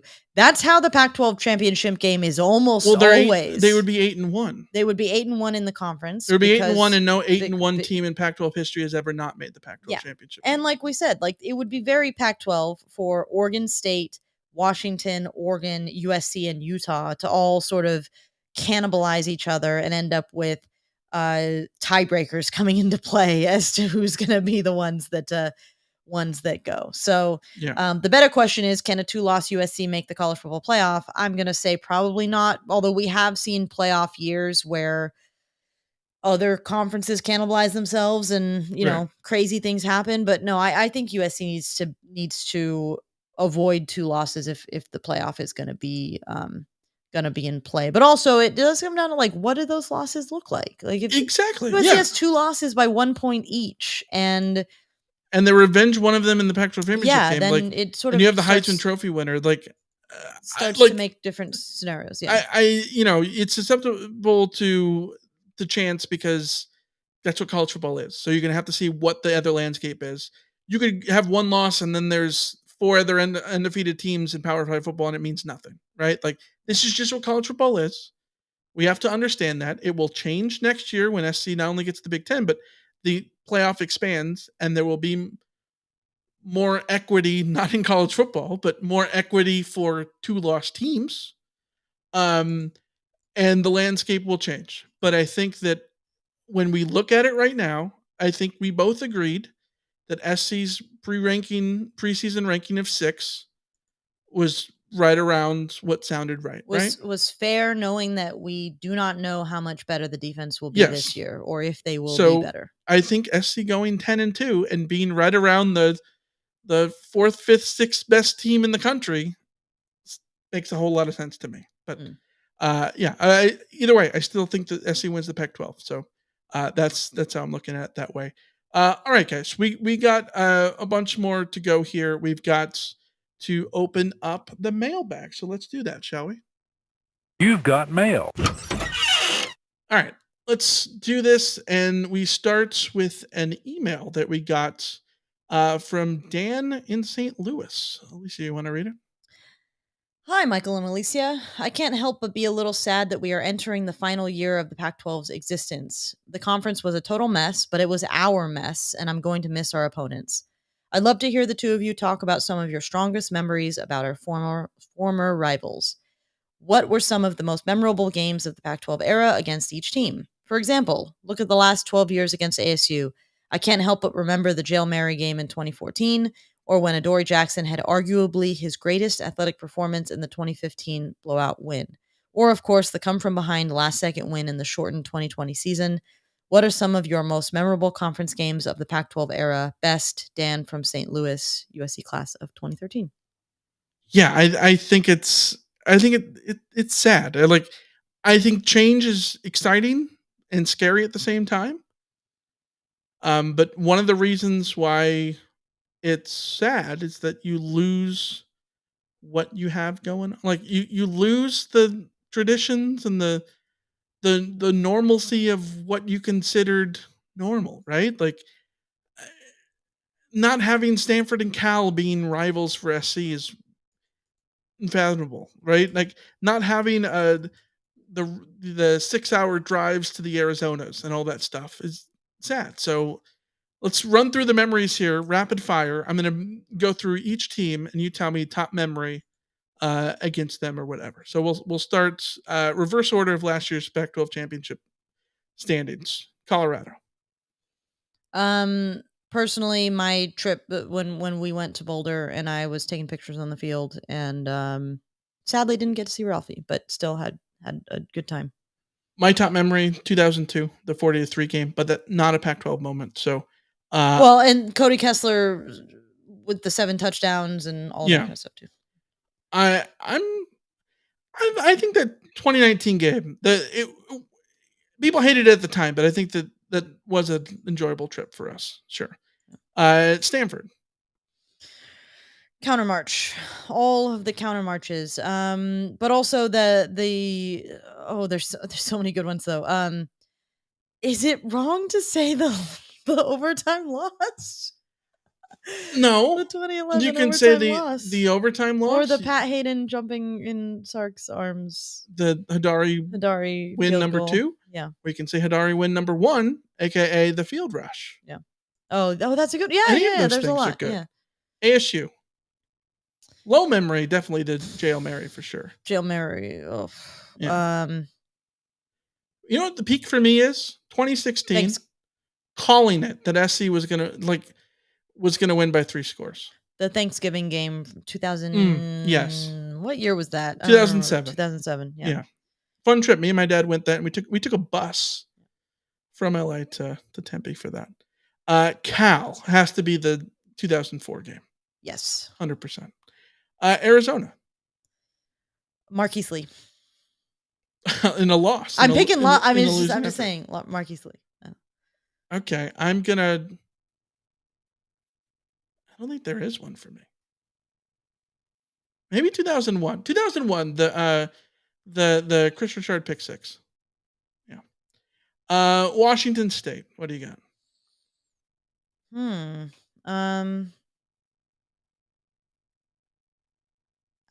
I guess the Dante Williams game. It's very, very The Jackson Dart game. Recency bias. Yeah, the Jackson Dart game. That was fun. It's hard to think of other ones that really stood out. Probably. It's the Washington State series is weird because all the big moments are SC losses. Yeah. One of my favorite moments. Screen game. 1998. SC wore Cardinal socks. Oh. Liked it. 9-year-old me loved that thing. UCLA, one of the best moments. 1999, breaking the streak.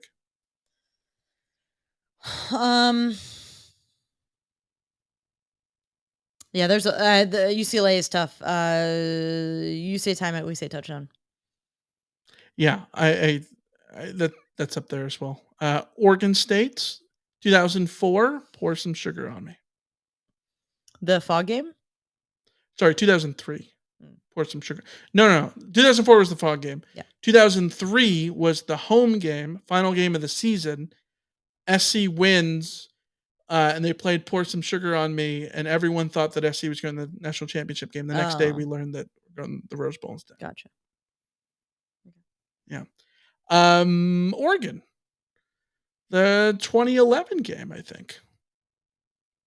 Yeah. Martha? It's probably it. Woods? Yeah. Yeah, I'd put that up there. Yeah. Washington. What do you got for you, Dub? Our trip up there in 2019 was fun. The trip was fun. Horrible game. But the 2016 game, definitely. The Adore Jackson interception, the Daniel Amadebebe game. Yeah. I'll say 2002. That was the moment that I think Carson Palmer really started to solidify himself as like having a really good season. And that was the moment that I thought SC is good. SC is actually good. 2002. Utah. You know what the memory is? Big hat tip to Utah for coming into the Pac-12 and like taking life by the horns and being a hell of a bulldog of a team for not only SC but like literally everybody to play. They changed conferences. They promoted up. and they have become a freaking menace, and that is a testament to the program and to everything about them. And that SC fans hate playing there and playing them in general is a testament to how well that program is run. So Uh, there's a memory, I for guess. me, it's the YOLO Ball Matt Fink game. I mean, that's a good answer too. It's on my birthday. There you go. And then the last one is SC, but you know what SC stuff is. Yeah. All right, we got an email from Tony and Denora PA, but we have to end with that. Yeah. So let's go to questions that we got here in the chat. Cameron says, any preseason Roddies for the 2023 season? We didn't prepare anything, but you got anything off the cuff? Most likely to become my guy is what am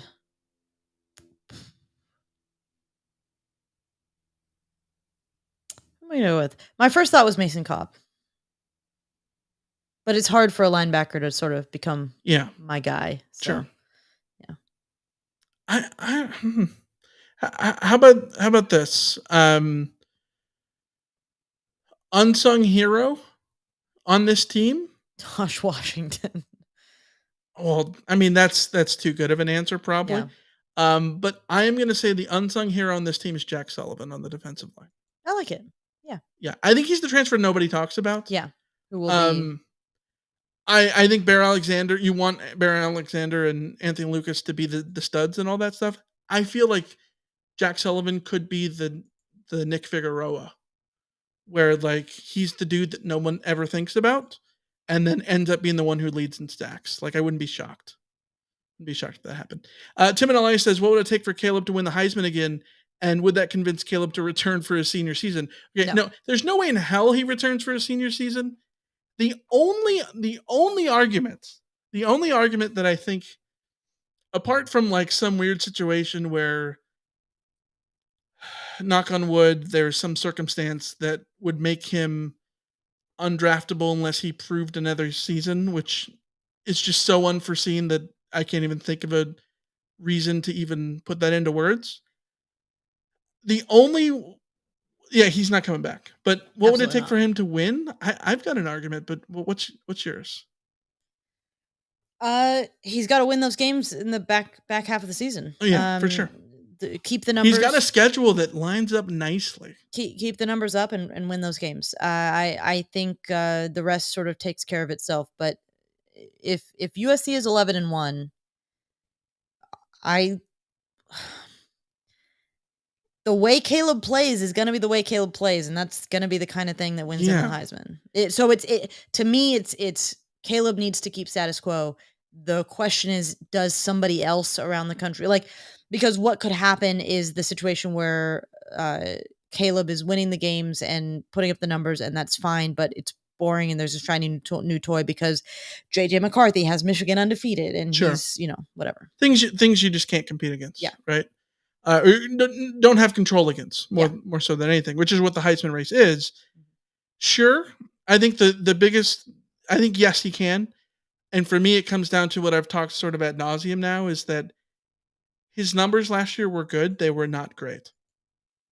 And I think that if he puts up numbers like what Baker Mayfield did and what Kyler Murray did and what Jalen Hurts did in the same offense in those 4 straight seasons that those guys did that, I think he has a very likely chance of repeating because then people will compare the numbers and go, my God, his quarterback rating is 30 points higher. Yeah, but he has to win the games because, right. Like what happened with Bryce Young, you lose a couple games and suddenly Tua looked like he was going to be a lock and he didn't win it because there's this guy named Joe Burrow, right? Yeah.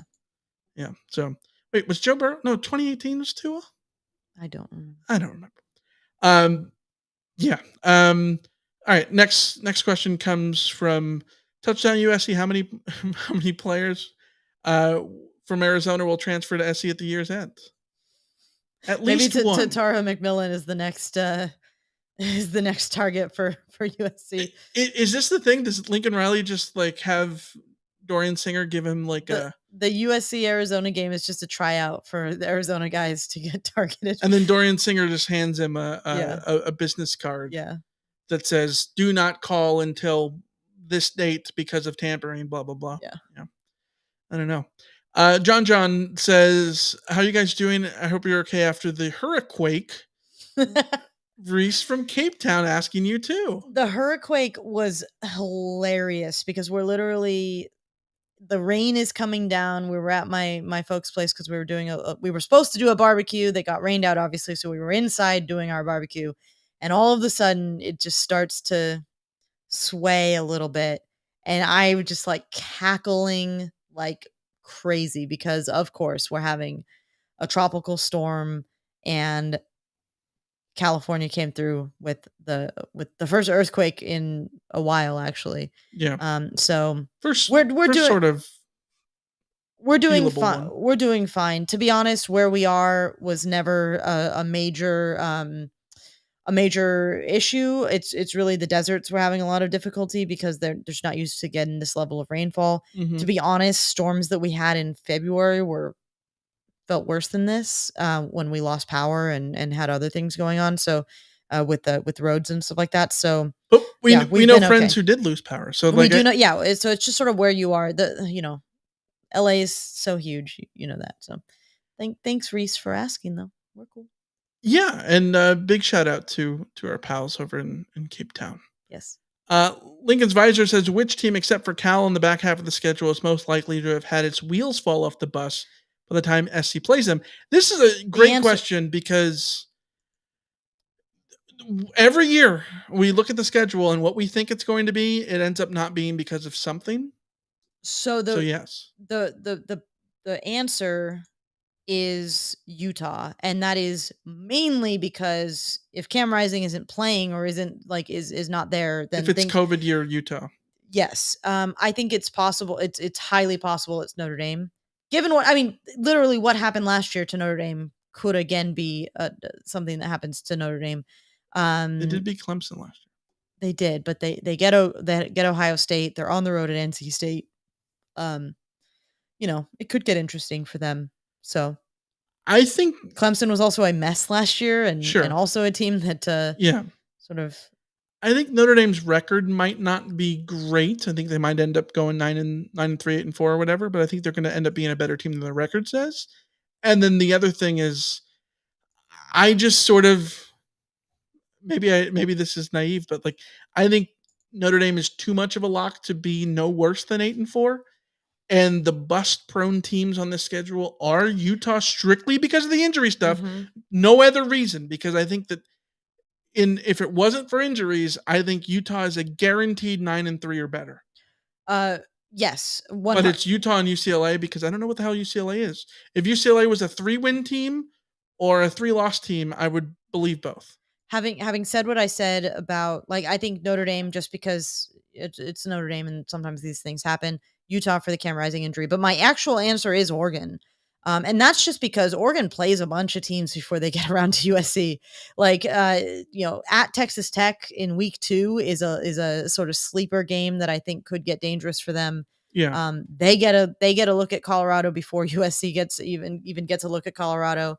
They get Washington and Utah both on the road. They could have a handful of losses before that game comes around, just because of the way their schedule plays out. Jessica says, who do you think would be a secret weapon for USC this season? Does Taj Washington count? No, I'll say no. No. Okay. Secret weapon, Jacoby Lane, maybe, because he's been the talk of fall camp so far as just a mismatch nightmare. Yeah. So maybe he's the guy that I'll point to. I got one. Yeah. Like McCree. That was going to be my other. Yeah. Yeah. I was tempted to say Michael Jackson III, but I think I'm going to say Lake McCree. Yeah. Because in terms of a spirit of like a secret weapon thing. Whereas I think if Michael Jackson III ends up having a great year, he's going to be doing things that people expected from the other receivers, that he's just going to be very productive. Whereas Lake McCree has the element of like, this is the last thing you possibly could expect is this dude streaking up the sideline at tight ends. Mhm.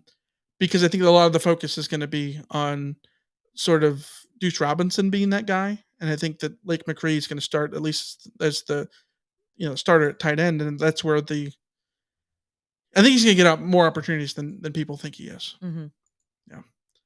Glenn says, who does USC play in the Pac-12 championship game? It's a crapshoot.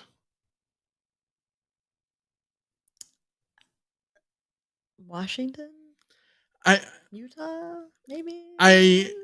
we just talked about how Oregon Utah State? is potentially could have a season where injuries prevent them from doing what they want to do.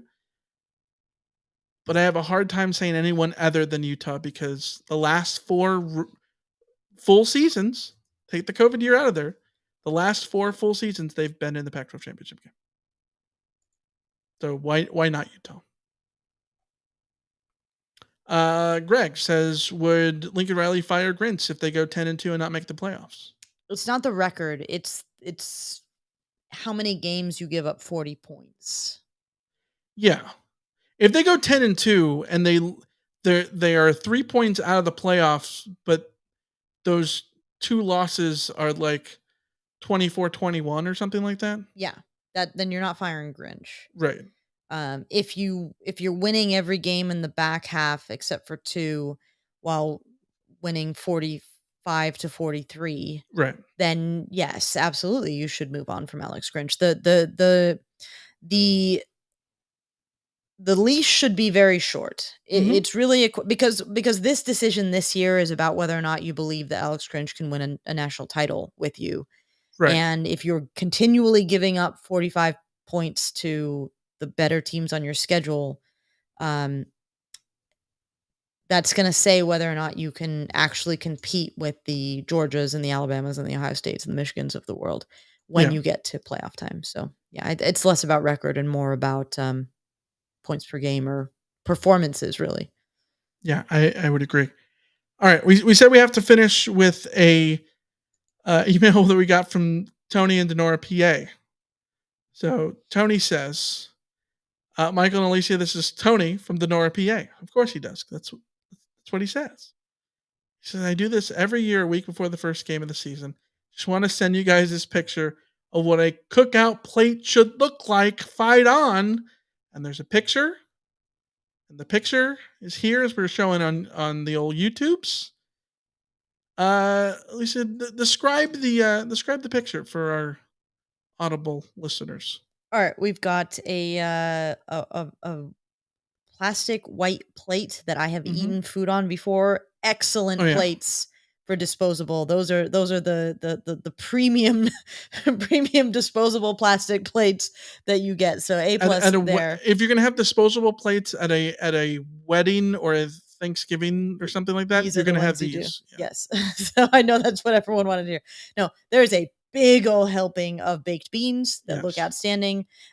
Next to that, is that potato salad or mac salad or looks like potato salad? It might be potato salad. It's a little bit hard to tell, but you guys get the gist of what we're talking about. And then looks like a little stack of ribs. Now, personally, I would prefer my ribs to look a little bit more saucy than those look. Those look like a dry rub, maybe. But it's a good looking plate that I would absolutely crush. West Texas Mike says Michael's not going to like that. The food is touching one another. Yes, the food is all touching one another. Yes, but I will say I'm just going to pretend that salad is not in there. Not a fan. The ribs look good. Yes. I like a dry rub. Don't give me ribs loaded in sauce. Give me a dry rub. Give me a saucy rib. Not usually a baked bean guy, but I can do baked beans, and the baked beans look like they're probably pretty good. They do. So I think that could work. But yes, the problem is that there's touching here between the pasta or mac salad, whatever this is. I think it's potato salad. and the beans, and that is such a huge violation that this makes it hard to give it a full passing grade to Tony. But I appreciate the effort. And Tim and LA says, we're doing rot cookout plates now. We can be. This could be what this is. Cherry Just at cookout the end plate. of every episode, we just give analysis As on a plate long- of food.